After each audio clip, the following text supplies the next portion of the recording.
Hello friends, welcome to UPSC वाला foundation. सभी दोस्तों का बहुत बहुत स्वागत है। तो आज के इस सेशन में हम बात करने वाले हैं, आपका कंटेम्प्रेरी वर्ल्ड पॉलिटिक्स शुरू हुआ, एक ही लेक्चर अभी तक हुआ जिसमें कि हमने बात की थी कि कैसे जो कोल्ड वॉर है वह खत्म हुआ, कोल्ड वॉर खत्म हुआ, उसके बाद कैसे एंड ऑफ बायोपोलैरिटी, जो टू कैंप्स में वर्ल्ड एक तरह से डिवाइड था, टू जो आइडियोलॉजीज थी, कैसे वह अब खत्म हो गई थी, है ना। तो वो हमने जाना था। सो आज हम बात करेंगे कंटेम्प्रेरी सेंटर ऑफ पावर की, कि लास्ट हमने देखा कि जब यूएसएसआर का डिसइंटीग्रेशन हुआ, after USSR disintegration to possibilities थी हमारे सामने कि क्या से एक हम कह सकते हैं मल्टीपोलर जो वर्ल्ड है वह बनेगा, क्या एक से ज़्यादा ऐसे जो देश है, कंट्रीज़ हैं वो होंगे जो कि पूरे विश्व में कहीं पॉलिटिकल, इकोनॉमिक और बाकी चीज़ों को कंट्रोल करेंगे, या फिर यूनिपोलर जो वर्ल्ड है वह बनेगा। क्या केवल यूएसए जो है वह अब एक ही महाशक्ति रह गया है, एक ही पावर रह गया था सुपर पावर के रूप में, क्या वो सामने आएगा। तो वहां पर हम कुछ बातें वहां से शुरू करके और हम आएंगे कंटेम्प्रेरी सेंटर ऑफ पावर पे, ठीक है। ये चैप्टर नंबर आपका सेकंड है। इस चैप्टर में जो हमें बातें करनी है वो जाननी है, हम बात करेंगे यूरोपीय यूनियन की, हम जानेंगे यूरोपीय संघ क्या है, आसियान कंट्रीज की बात करेंगे, association of south east Asian Nations, है ना, राइज ऑफ चाइनीज इकोनॉमी जो है वह आखिर कैसे आगे बढ़ी, इस पे चर्चा करेंगे। फिर हम इंडिया चाइना रिलेशन की बात करेंगे और जापान और साउथ कोरिया के बारे में भी थोड़ा थोड़ा जानेंगे कि आखिर ये जो है वह इस समय किस तरीके से वर्क कर रहे थे। अब देखना कि अभी तक हमने जो वर्ल्ड पॉलिटिक्स में बच्चा लास्ट बात करी थी उसमें हमने जाना था कि आखिर एंड ऑफ बायोपोलैरिटी जो है वह कैसे हुआ, बट हमने शुरुआत कहाँ से की थी, कोल्ड वॉर के एरा से, है ना। तो थोड़ा सा उन चीज़ों को मैं आपको कॉन्टेक्स्ट को बताते हुए फिर हम थोड़ा सा जो है वह आगे चलते हैं, ठीक है। पहले हम थोड़ी सी चर्चा यहाँ पर पुराने से स्टार्ट करेंगे, फिर मैं कुछ बातें आपको बताऊंगी यूरोपीय यूनियन एंड इन बाकी सबके बारे में, ठीक है। पहले आखिर हम यहाँ तक पहुंचे कैसे थे। तो हमने देखा था कि कोल्ड वॉर चल रहा था, कोल्ड वॉर, और कोल्ड वॉर में क्या था कि जो पूरा वर्ल्ड था वह बेसिकली टू कैंप्स में डिवाइड था। एक तरफ था यूएसए एंड सेकंड दूसरी तरफ जो था वह कौन था, यूएसएसआर, ठीक है।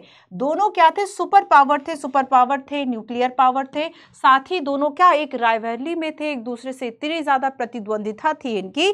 लेकिन आखिर देखो समय के साथ साथ क्या हुआ कि ये जो बेसिकली हमने कोल्ड वॉर देखा था कि जो विश्व है बेसिकली ये टू कैंप्स में बट गया था, ठीक है, टू कैंप्स में बट गया था। कोल्ड वॉर का समय क्या था, 19 अगर हम 45 से देखें तो 1991 तक, है ना। ये जो समय था after second world war, USA और यूएसएसआर के बीच में एक तरह से खुद को सिद्ध करने के लिए कि मैं पावरफुल हूं, वही कहानी चल रही थी। तो यूएसए ने क्या अपनाया था, यूएसए ने कैपिटलिस्ट मॉडल को अपनाया था, यूएसए ने capitalist model plus democracy, capitalist model plus democracy, है ना।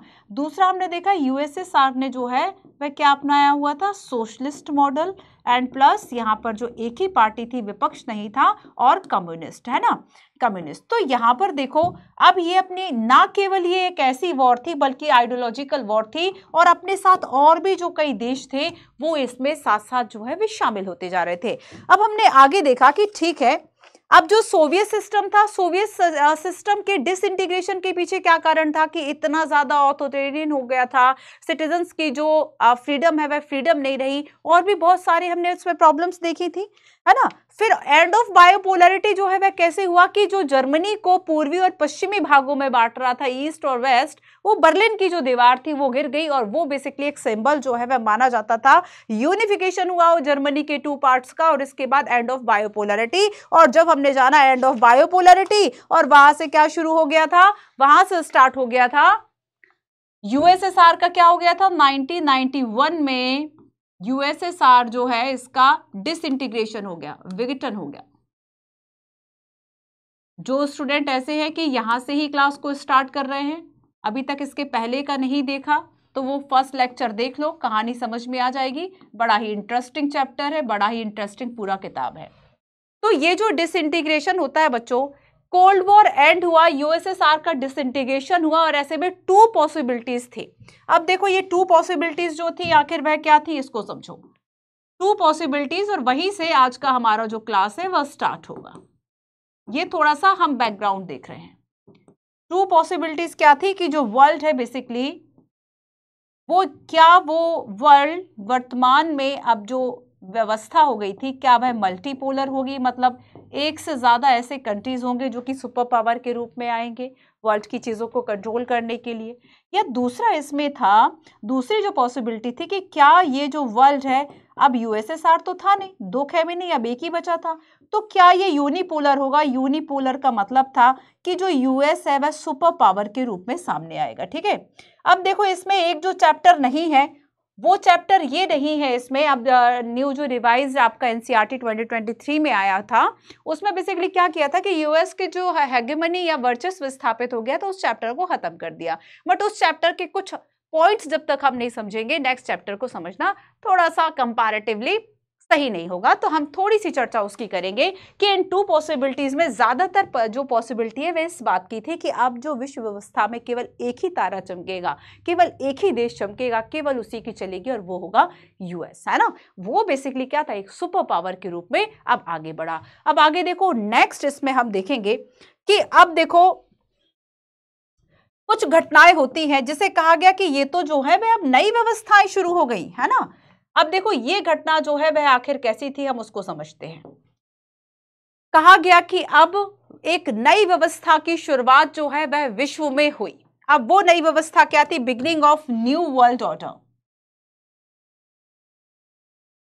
न्यू वर्ल्ड ऑर्डर, और ये जो नई व्यवस्था जिसे कहा गया, ये व्यवस्था देखो शुरुआत होती है यूएस के बेसिकली कहीं ना कहीं एक पावरफुल डिसीजन से। हुआ क्या था कि ये घटना जो है वह अगस्त 1990 की है, अगस्त 1990।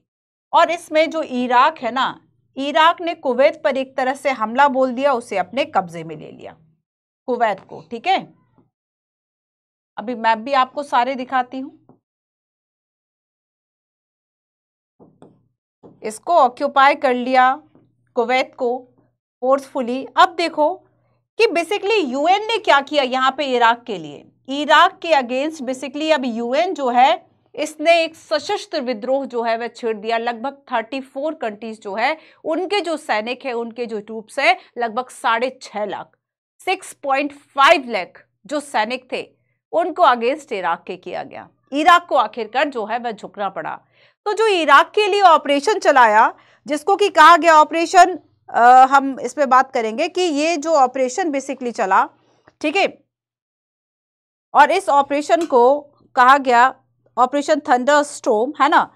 एंड आगे हम देखेंगे कि बेसिकली ये जो ऑपरेशन था और ये जो इराक के विरुद्ध सभी देशों की जो सेनाएं हैं वो आगे कैसे आके वॉर कर रही हैं, और इसे कहा गया था फर्स्ट गल्फ वॉर। गल्फ खाड़ी, जो आप देखिए खाड़ी का युद्ध है ना, तो वर्ल्ड वॉर नहीं, फर्स्ट गल्फ वॉर, प्रथम खाड़ी युद्ध जो है वह इसको कहा गया। तो बेसिकली इराक के अगेंस्ट देखो यूएन ने क्या किया, mandate the liberation of Kuwait by force. तो यूएन के द्वारा कुवैत को बेसिकली लिबरेट कराने के लिए, कुवैत के लिबरेशन के लिए जो फोर्स है वह भेजी गई। ठीक है, और यहां पर जो एक तरफा ये युद्ध का निर्णय लिया गया, इसे ही नई व्यवस्था कहा गया। तो इस वक्त यूएस के प्रेसिडेंट हुआ करते थे जॉर्ज बुश, यूएस के प्रेसिडेंट हुआ करते थे जॉर्ज H.W. बुश। ठीक है, और इन्होंने क्या कहा, इन्होंने कहा emergence of a new world order, इसे नई व्यवस्था कहा, न्यू वर्ल्ड ऑर्डर कहा इस घटना को। ठीक है, न्यू वर्ल्ड ऑर्डर। और इसमें क्या कहा कि लगभग 34 जो 34 देश थे ना, यूएस से जो सदे हुए देश थे, 34 कंट्रीज, जो हम कह सकते कि नाटो में जो लोग जुड़े हुए थे, जो देश जुड़े हुए थे, उन सब ने अपना कंट्रीब्यूशन दिया, 34 कंट्रीज। और देखो लगभग 6.6 लाख जो हम ट्रूप सैनिक की बात करें, मिलिट्री फोर्स की बात करें, ठीक है, ये बेसिकली इराक के अगेंस्ट जो है वह इनको भेजा गया। ठीक है, इराक के अगेंस्ट इनको भेजा गया और इसे कहा गया फर्स्ट गल्फ वॉर।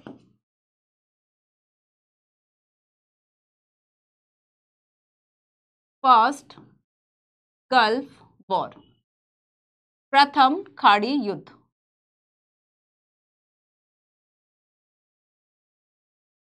प्रथम खाड़ी युद्ध। ठीक है, अब देखो ये जो युद्ध था ना, इसने बहुत कुछ बताया, इसने विश्व को ये बता दिया, इसने रिवील कर दिया इस बात को कि जो यूएस है वह टेक्नोलॉजी में बहुत आगे था।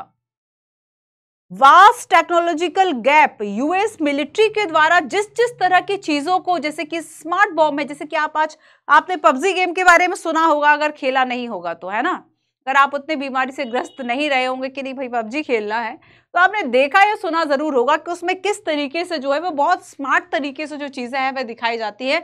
मिलिट्री या फिर जो सैनिक है उनके पास एक से एक हथियार है, वो दिखाया गया। तो बेसिकली उस वक्त एक टेक्नोलॉजिकल गैप यूएस की मिलिट्री के बीच में और बाकी जो देश है उनके बीच में दिखा, और यूएस का एक तरह से जो हेगमनी है, एक जो वर्चस्व है, वह सबके दिमाग पर चढ़ गया कि यूएसए के पास देखो कितना पावर है, कितना मिलिट्री पावर है। उसे वीडियो गेम वॉर जो है वह कहा गया, वीडियो गेम वॉर, उसे कंप्यूटर वॉर कहा गया। स्मार्ट बॉम्ब का यूज किया गया था, जाने छोटे छोटे से रोबोटिक और कई इस तरह की चीजों का यूज किया गया था, जिससे कि यूएस का एक जो मिलिट्री पावर है वह साफ दिखाई दे रहा था। ठीक है, तो यहां पर देखो एक तो ये हो गया। सो फर्स्ट वर्ल्ड वॉर ने क्या बताया, इस फर्स्ट वर्ल्ड वॉर ने बताया कि वास्ट टेक्नोलॉजिकल गैप,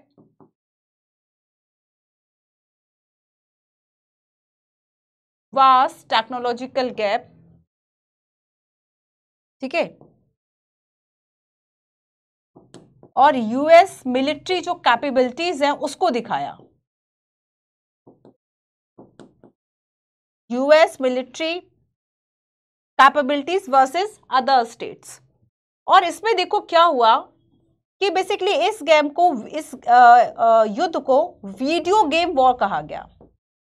क्या कहा गया कि ये जो है वह वीडियो गेम वॉर है। इसमें स्मार्ट बॉम्ब का यूज हुआ, है ना, स्मार्ट बॉम्ब का यूज हुआ, रोबोटिक टाइप की जो चीजें थी उनका यूज हुआ गेम को जीतने के लिए।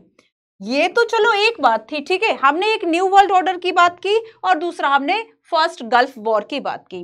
अब देखो नेक्स्ट इसमें जो थर्ड पॉइंट हम देखेंगे, इस थर्ड पॉइंट में देखो, जैसे कि हम 11/9 के हमले को जानते हैं, वैसे ही अमेरिका में जानते हो क्या हुआ था, 9/11। अब देखो ये 9/11 क्या था, 9/11 and the global war on terror, and global war on terror. अब इस घटनाक्रम को समझना कि आखिर देखो ये आतंकवाद के खिलाफ एक तरीके से ये जो 9/11 था वे वैसे ही आतंकी हमले की याद दिलाता है जैसे कि इंडिया में हमला था। अब जानते हो यहां पे हुआ क्या था, 11 सितंबर 2001 की ये घटना है, जब लगभग 19 के आसपास जो हाईजैकर्स थे उन्होंने 4 अमेरिकन कमर्शियल जो एयरक्राफ्ट थे उनको अपने कब्जे में कर लिया। अब देखो इसके बाद क्या हुआ कि अरब, मैं इसको लिखवा नहीं रही हूं, केवल सुन लो इस बात को, है ना। तो 19 जो हाईजैकर्स थे ना, जिन्होंने 4 एयरक्राफ्ट को बेसिकली जो कंट्रोल कर लिया था, अब उनका जो मेन मोटिव था जानते हो वो क्या था कि यूएस की जो मेन बिल्डिंग्स हैं, मेन जैसे कि डिफेंस बिल्डिंग है, जैसे कि वर्ल्ड ट्रेड ऑर्गेनाइजेशन, इस तरह की, तो इन बिल्डिंग्स में जाके उसको क्रैश करा दिया। तो इस तरीके से क्या हुआ कि 2 एयरलाइन जो नॉर्थ एंड साउथ, जो वर्ल्ड ट्रेड सेंटर की अगर हम बात करें, न्यूयॉर्क के वर्ल्ड ट्रेड सेंटर पे, तो उसका नॉर्थ एंड साउथ जो टावर है, 2 एयरलाइंस वहां से जो है वह टकरा के क्रैश हो गए।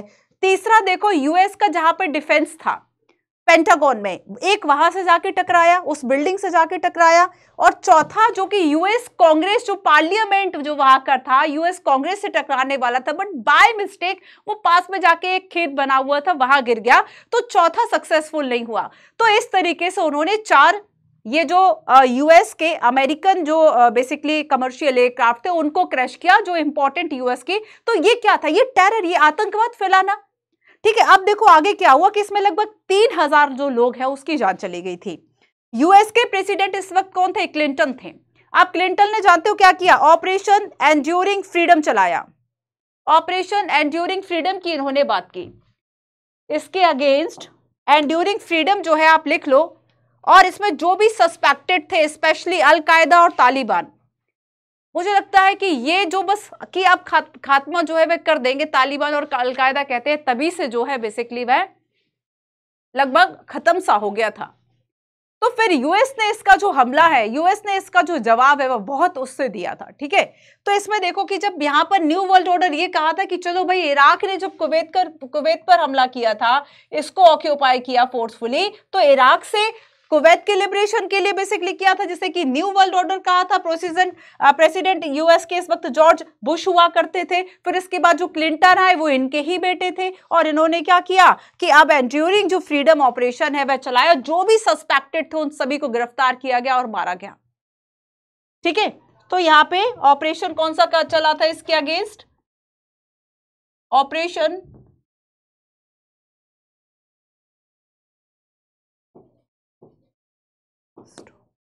एंड्यूरिंग फ्रीडम, ठीक है।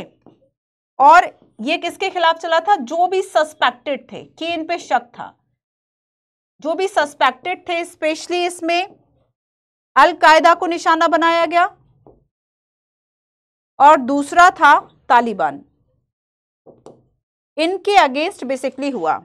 अब देखो, जब यूएस के द्वारा कुछ इस तरीके के डिसीजंस लिए गए, new world order, first gulf war and operation enduring freedom, Clinton की बात होती है, बुश की बात होती है, और इसके बाद स्थापित हो जाती है यूएस की हेगेमनी, है ना। यहां पर क्या हो जाता है कि यूएस का एक जो वर्चस्व है वो यहां पे स्थापित होता दिखाई देता है।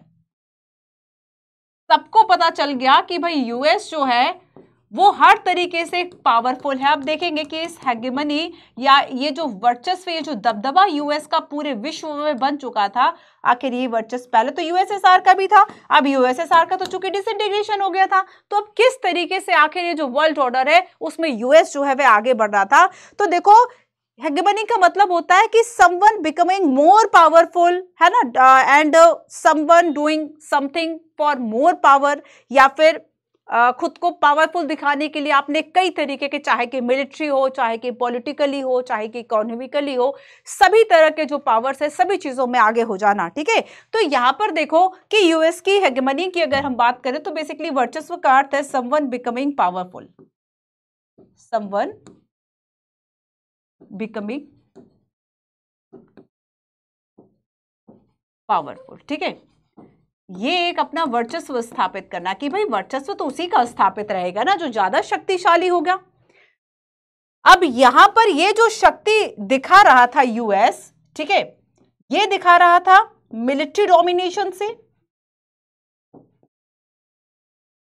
पूरे विश्व को कहीं ना कहीं ये पता चल गया था कि अगर हम, देखो, लड़ नहीं रहे सामने वाले से वो अलग बात है, लेकिन अगर आप लड़ते भी तब भी आप जीत नहीं पाते, ये सच्चाई थी।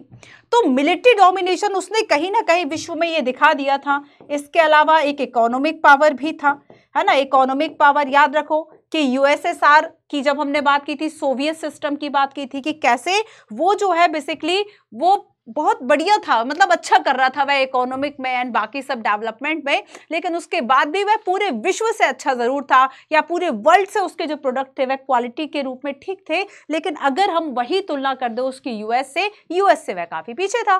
तो अब देखो कि यहां पर एक जो डोमिनेशन है बेसिकली वह यूएस के द्वारा अपना बनाया गया, तो चाहे वह मिलिट्री को लेकर हो, चाहे वह इकोनॉमिक पावर के रूप में हो, पॉलिटिकल एंड कल्चरल हो, हर तरीके से पॉलिटिकल एंड कल्चरल पावर, ठीक है। तो कल्चरल सुपीरियरिटी बेसिकली इसने अपनी एक स्थापित कर ली थी।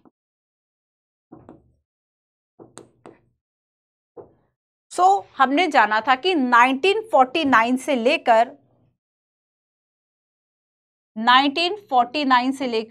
1991, है ना, इस वक्त क्या थे? 2 कैंप्स थे या 2 सुपर पावर थे, जो कि सभी को अपने अपने साथ आने के लिए न्योता दे रहे थे, जुड़ने के लिए। सारे देश, काफी देश जुड़ भी गए थे।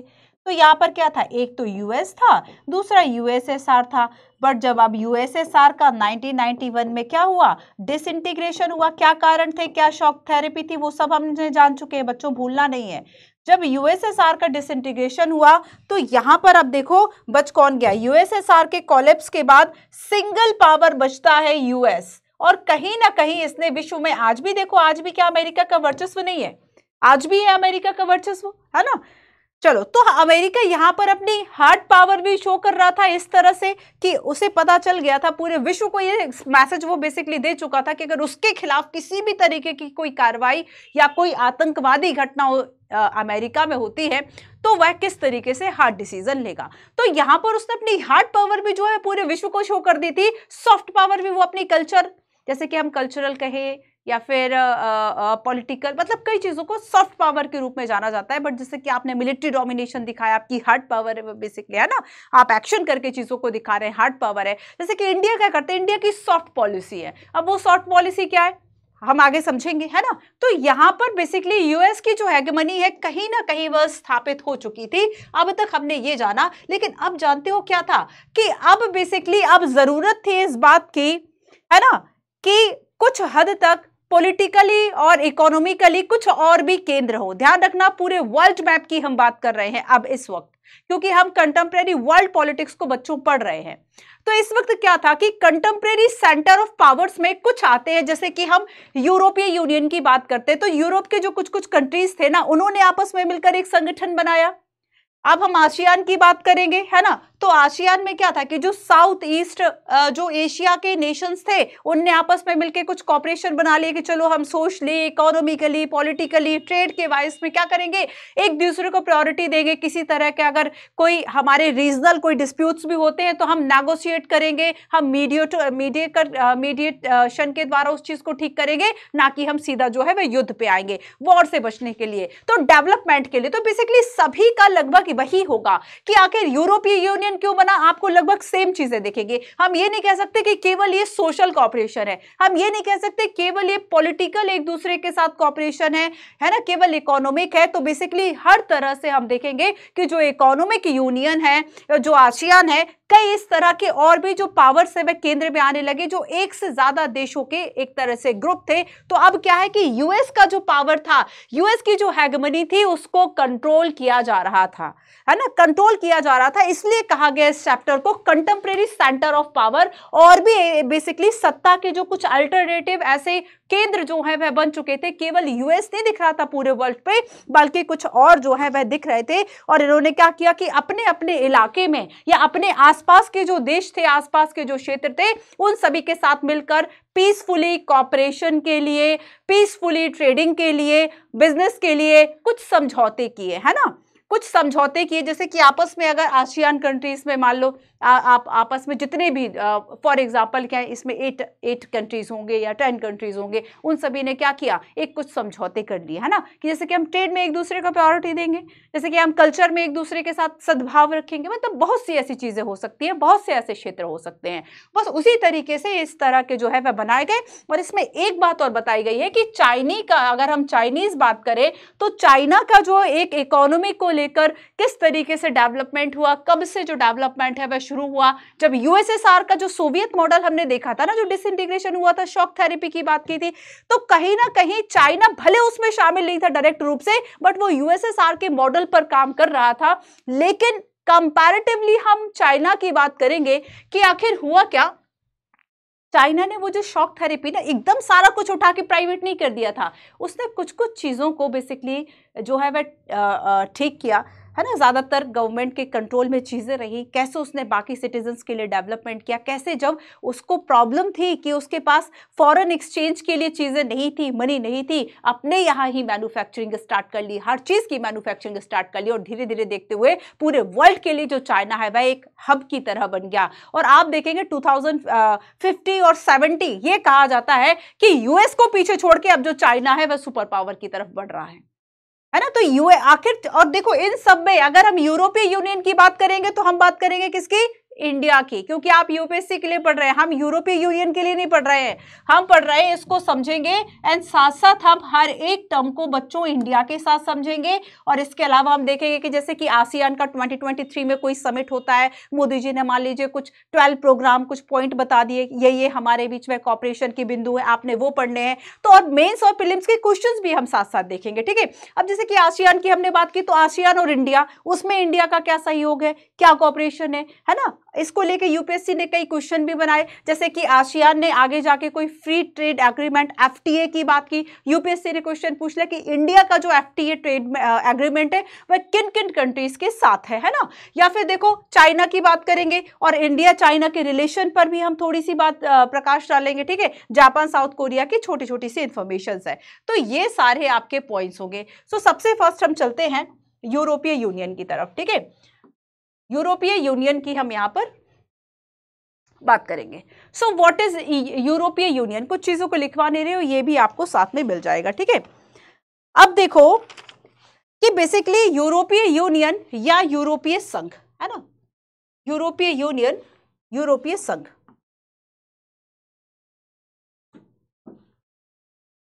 यूरोपीय यूनियन, यूरोपीय संघ की जब हम बात करेंगे तो इसमें टोटल कितने 27 मेंबर्स हैं, है ना। अगर हम हिस्ट्री की बात करें तो लगभग 70 ईयर जो है वह इंटीग्रेशन, कॉपरेशन, ये सारी जो चीजें हैं वह इसमें चल रही थी। तो आओ हम इन सभी बातों को समझते हैं। तो अभी मैं कुछ नोट नहीं करवा रही, इंपॉर्टेंट पॉइंट लिखे हैं, पहले हम इसको समझ लेते हैं, ठीक है। तो हम देखेंगे कि आखिर देखो जब सेकेंड वर्ल्ड वॉर जो है वह खत्म हो गया था तो यूरोप में बेसिकली क्या था कि वो बहुत सारे प्रश्नों से जो है परेशान था आपस में। आखिर उसकी जो मेन परेशानी थी, वो जानते हो परेशानी किसकी थी, हम इस यूरोपीय यूनियन की बात करते हैं, है ना। तो इसकी बेसिकली बच्चों जो मेन परेशानी थी वह इस बात को लेकर थी, एक डिलेमा में ये जी रहा था कि अब आखिर हम क्या करें, अब आखिर हम क्या करें, क्या हम हमारे जो पुराने दुश्मन थे हम उनसे फिर से दुश्मनी करें या फिर हम कुछ नए तरीके के रिलेशन बनाएं, है ना। तो यहाँ पर एक जो डिलेमा था कि बेसिकली हम रीसरफेस करें, रीबिल्ड करें यूरोप और न्यू प्रिंसिपल ऑफ कॉपरेशन को, या फिर जो पुरानी हमारी प्रतिद्वंदिता थी, जो राइवलरी थी, हम उसके साथ जाएं।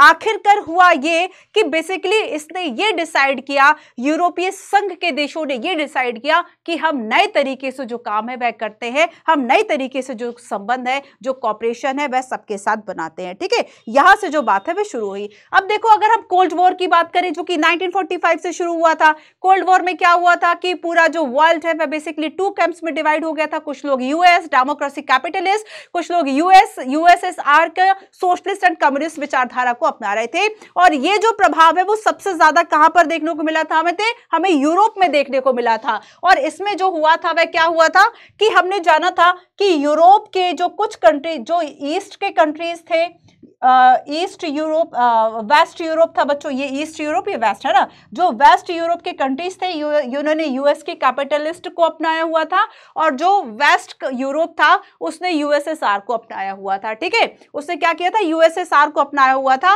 और जर्मनी की अगर हम बर्लिन की बात करें तो यहां पर बेसिकली वो बर्लिन की दीवार जहां से शुरू हुआ था, है ना, वो जर्मनी में खींची गई थी। जैसे ही वो दीवार टूटी एकीकरण हो गया, है ना।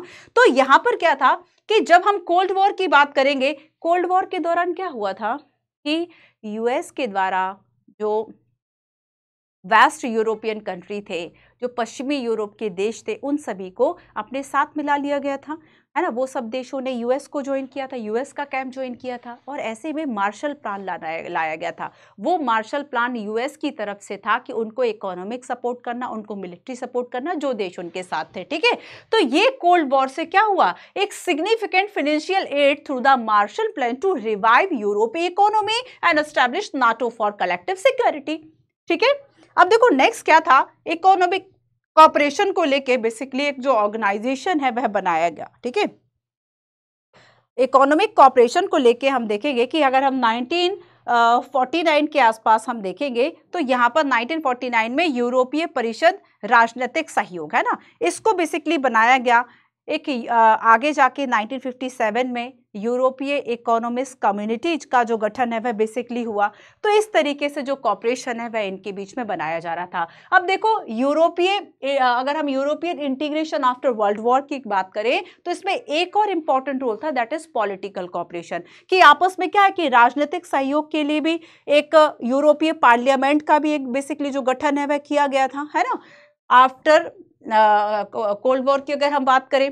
फिर देखो यूरोपीय इकोनॉमिक कम्युनिटी की जो बात है वह की गई थी, यूरोपीय इकोनॉमिक कम्युनिटी। और ये क्या कर रहा था, बेसिकली इसका मेन काम यही था कि यूरोप के जो भी देश है वो सभी आपस में मिलके आगे बढ़ सके, उनके बीच में एक इकोनॉमिक कोलैबोरेशन, जो कोलैबोरेशन है वह रहे, कॉपरेशन रहे, उस सभी के लिए बेसिकली 1957 में जो यूरोपियन इकोनॉमिक कम्युनिटी है इसको एस्टैब्लिश किया। अब देखो पॉलिटिकल डायमेंशन की अगर हम बात करें तो जब जो यूरोपीय हम अगर पार्लियामेंट की बात करेंगे, ये क्रिएट किया गया और इसको एक पॉलिटिकल डायमेंशन भी दे दिया गया। ठीक है, ये 1957 तक की बात हो गई।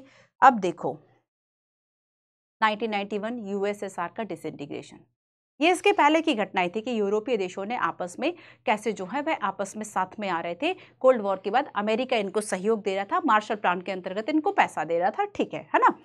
अब देखो 1992 में यूरोपीय संघ की जो स्थापना है बेसिकली वह हुई है ना, सोवियत ब्लॉक का कोलैप्स हो गया, यूएसएसआर के डिसइंटीग्रेशन की यहाँ पे बात हो रही है। और इसके बाद क्या है कि जो यूरोपीय यूनियन है ये 1992 में स्टैब्लिश हुआ। और बेसिकली देखो इसका जो मेन हम कहे कि मेन मोटिव क्या था, मेन मोटिव था इनकी कॉमन सिक्योरिटी पॉलिसी। जो भी अगर यूरोपीय यूनियन के देश है, कंट्रीज है ना, जैसे कि हम देखते हैं इन प्रेजेंट इसमें कितने हैं, 27 कितने कंट्रीज हैं, unique political and economic union है। यूरोपीय यूनियन क्या है, एक unique political and economic union है जिसमें कि 27 मेंबर्स है। पहले ब्रिटेन भी इसका हिस्सा हुआ करता था, बट ब्रिटेन को लगता था कि नहीं, कुछ ट्रेड को लेकर हमें यूरोपीय यूनियन के ही नियम मानने पड़ते हैं, इससे अच्छा हम इससे अलग हो जाए। तो फिर आपने 2000 शायद आप देखेंगे कि पिछले कुछ वर्षों में ब्रेग्जिट का जो कॉन्सेप्ट है वह चर्चा में था, शायद 15 के आसपास में। तो जो ब्रिटेन है वह इससे बाहर हो गया था। सो 27 मेंबर्स एट प्रेजेंट यूरोपीय यूनियन में है, जो कि पॉलिटिकल एंड इकोनॉमिक यूनियन है, ठीक है, जो कि प्राइमरी रूप से आप देखेंगे कि यूरोप के जो कंट्रीज है वह इसमें शामिल है। ठीक है, और लगभग 70 सालों का इसका जो एक इतिहास है वह रहा, जो कि हमने जाना। हम पूरे इस क्षेत्र की बात बेसिकली कर रहे हैं। देखो जैसे कि हम इसमें क्रोएशिया है, स्लोवानिया है, ऑस्ट्रिया है, पोलैंड है, जर्मनी है, फ्रांस है, डेनमार्क है, स्वीडन है, फिनलैंड है, एस्टोनिया, लातविया, लिथुआनिया, ठीक है, चेक रिपब्लिक है, स्लोवाकिया है, हंगरी है, ग्रीस, स्पेन, पुर्तगाल, लग्जमबर्ग, बेल्जियम, आयरलैंड। तो ये सारे जो देश हैं बेसिकली वह इसका हिस्सा है। ठीक है, तो हमने क्या देखा, बेसिकली हमने जाना कि पोस्ट वॉर डिलेमा के बाद एक क्वेश्चन आया, कोल्ड वॉर मार्शल प्लान की बात हुई, इकोनॉमिक कॉपरेशन की बात हुई, पॉलिटिकल कॉपरेशन, पॉलिटिकल डायमेंशन, यूरोपीय इकोनॉमिक कम्युनिटी की बात हुई, सोवियत ब्लॉक का पतन हो गया, सोवियत ब्लॉक का कोलैप्स हो गया, है ना। और उसके बाद 1992 में यूरोपीय यूनियन बना और इसमें जो भी सदस्य देश शामिल थे उन सभी ने क्या किया कि हम बेसिकली चाहे विदेश नीति हो, सुरक्षा को लेकर नीति हो, ठीक है, वो हम कैसी रहेंगे, एक साथ रखेंगे, एक जैसी रखेंगे, है ना। साथ ही वह कुछ मामलों पे सहयोग के लिए एक समान इनकी मुद्रा भी है, दैट इज यूरो। जैसे कि आपने यूरो, अमेरिका में आपने डॉलर सुना, आपने यूरो करेंसी भी सुनी। तो यहाँ पर क्या है कि यूरो जो करेंसी है बेसिकली इन सभी देशों में ट्रेड करने के लिए बनाई गई थी। तो एक तरह से एक नेशन स्टेट की तरह जो काम है वह कर रहा है। कुछ ओल्डर, कुछ न्यू मेंबर्स की बात करें तो देखो जैसे कि स्वीडन है, Germany, Belgium, Luxembourg, France, Spain, पुर्तगाल, इटली, ऑस्ट्रिया, ठीक है, ये सारे इसके ओल्ड मेंबर है। न्यू की बात करें तो ये एस्टोनिया, लातविया, लिथुआनिया, पोलैंड, ठीक है, Slovakia, Romania, Bulgaria, Croatia, Slovenia, Hungary, Slovakia, चेक रिपब्लिक, ये कुछ ऐसे कंट्रीज है जो कि हल्के से आपको लाइट दिखाई दे रहे हैं यहाँ पे। ये सारे इसमें न्यू इसके मेंबर्स हैं एंड ये सारे इसके ओल्ड मेंबर हैं। ठीक है, अब देखो हमने देखा कि economic union to political union. Economic union तो है कि चलो हमारे एक जैसे ट्रेड रहेंगे, एक जैसे हम ट्रेड को लेके पॉलिसीज बनाएंगे, लेकिन इससे ज़्यादा हम देखेंगे कि ये देखो अपना एक कॉन्स्टिट्यूशन भी बनाना चाहता था। हालांकि कॉन्स्टिट्यूशन तो नहीं बनाया, कॉन्स्टिट्यूशन बनाने में विफल रहा, लेकिन फिर भी हम देखेंगे कि इसका अपना जैसे कि फ्लैग है, इसका अपना एक एंथम है, इसका अपना एक फाउंडिंग डेट है, इसकी अपनी करेंसी है ना, and wheel considerable economic, political and diplomatic influence. तो बेसिकली हम देखेंगे कि कई तरीके से एक नेशन स्टेट की तरह जो काम है वह ये कर रहा है। इसकी अपनी एक सुरक्षा की नीति भी है।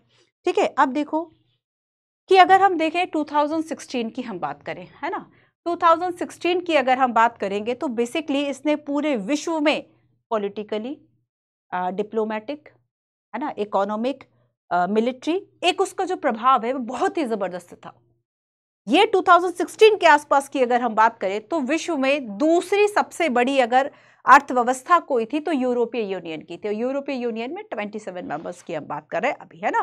तो यहाँ पर हम देखेंगे कि बेसिकली इनकी जो मुद्रा है वो क्या थी, यूरो थी, है ना। इनकी मुद्रा जो है क्या, यूरो। और बेसिकली अगर हम अमेरिका की जो करेंसी है, मुद्रा है, वह क्या है, डॉलर। तो बेसिकली हम देखेंगे कि कैसे उसके एक वर्चस्व के लिए यूएस के करेंसी का जो डॉलर है उसके लिए एक चैलेंज की तरह यूरो को देखा गया, खतरे, थ्रेट की तरह उसको देखा गया।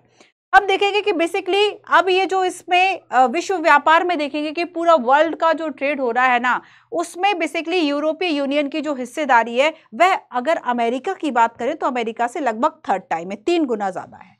ठीक है, 3 गुना ज्यादा है। और उसने अपने आसपास के जो भी देश है उन सभी पर अपना एक जो प्रभाव है वह बनाया हुआ है। ठीक है, इसके अलावा यूरोपीय यूनियन के 2 अगर हम सदस्यों की बात करें, ब्रिटेन और फ्रांस, ये दोनों आप देखेंगे तो सिक्योरिटी काउंसिल में परमानेंट मेंबर भी हैं। ठीक है, अब देखो अगर हम इनकी मिलिट्री पावर की बात करें, अगर हम यूएन का सिक्योरिटी काउंसिल हो गया कि France hold the permanent seat of the UN security council, है ना, एंड यूरोपीय union includes several non-permanent member allowed to influence certain global policies। साथ ही डिप्लोमेसी एंड नेगोशिएशंस को लेकर भी इसके काम है। इसके अलावा हम आर्म्ड फोर्स की बात करें, डिफेंस स्पेंडिंग की बात करें, न्यूक्लियर कैपेबिलिटीज की बात करें, इसको लेकर भी पूरे विश्व में एक अच्छा खासा जो प्रभाव है वह यूरोपीय यूनियन का देखा जाता है। कि हम देखेंगे कि बेसिकली इनके पास दुनिया की दूसरी सबसे बड़ी जो मिलिट्री है, फर्स्ट किसके पास, अभी भी ये अमेरिका से आगे नहीं हो पा रहे हैं। ठीक है, अभी भी ये यूएसए के जो देश है उनसे आगे नहीं हो पा रहे। हाँ, 2nd नंबर पे जरूर है। तो यहाँ पर क्या है कि सैनिक ताकत के हिसाब से अगर हम कहें तो यूरोपीय यूनियन के पास जो है वह 2nd लार्जेस्ट मिलिट्री है, 2nd लार्जेस्ट मिलिट्री है। अगर हम टोटल इसके डिफेंस बजट की बात करें तो डिफेंस बजट अमेरिका के बाद सबसे ज्यादा है। सबसे ज्यादा तो नो डाउट अमेरिका का ही, अमेरिका के बाद सबसे ज्यादा है। इसके अलावा ब्रिटेन और फ्रांस की बात करें तो उसके पास न्यूक्लियर पावर भी है ना, न्यूक्लियर पावर भी है। इसके अलावा वो चाहे हम बाकी टेक्नोलॉजीज की बात करें, कम्युनिकेशन टेक्नोलॉजीज की बात करें, डिफेंस हो, इन सभी में भी जो है वह काफ़ी आगे है। और विश्व में किसी भी, मतलब यूरोपीय यूनियन जो शक्ति है वह विश्व में किसी भी देश के साथ अगर हम देखें किसी भी तरह का कोई रिलेशन अगर स्टैब्लिश होता है तो उस पर अपना डोमिनेंस, अपना प्रभाव बनाने की जो क्षमता है वह रखता है। ठीक है, बनाने की जो क्षमता है वह रखता है। तो ये बेसिकली, अच्छा देखो एक बात जो इसमें नहीं दी हुई है, हम कुछ चैलेंजेस की बात करें कि आखिर जो चैलेंजेस हैं वह क्या हो सकते हैं, जो इसके लिए थ्रेट हैं वह क्या हो सकते हैं। तो चैलेंजेस ये हो सकते हैं कि डाइवर्जेंट फॉरेन पॉलिसी।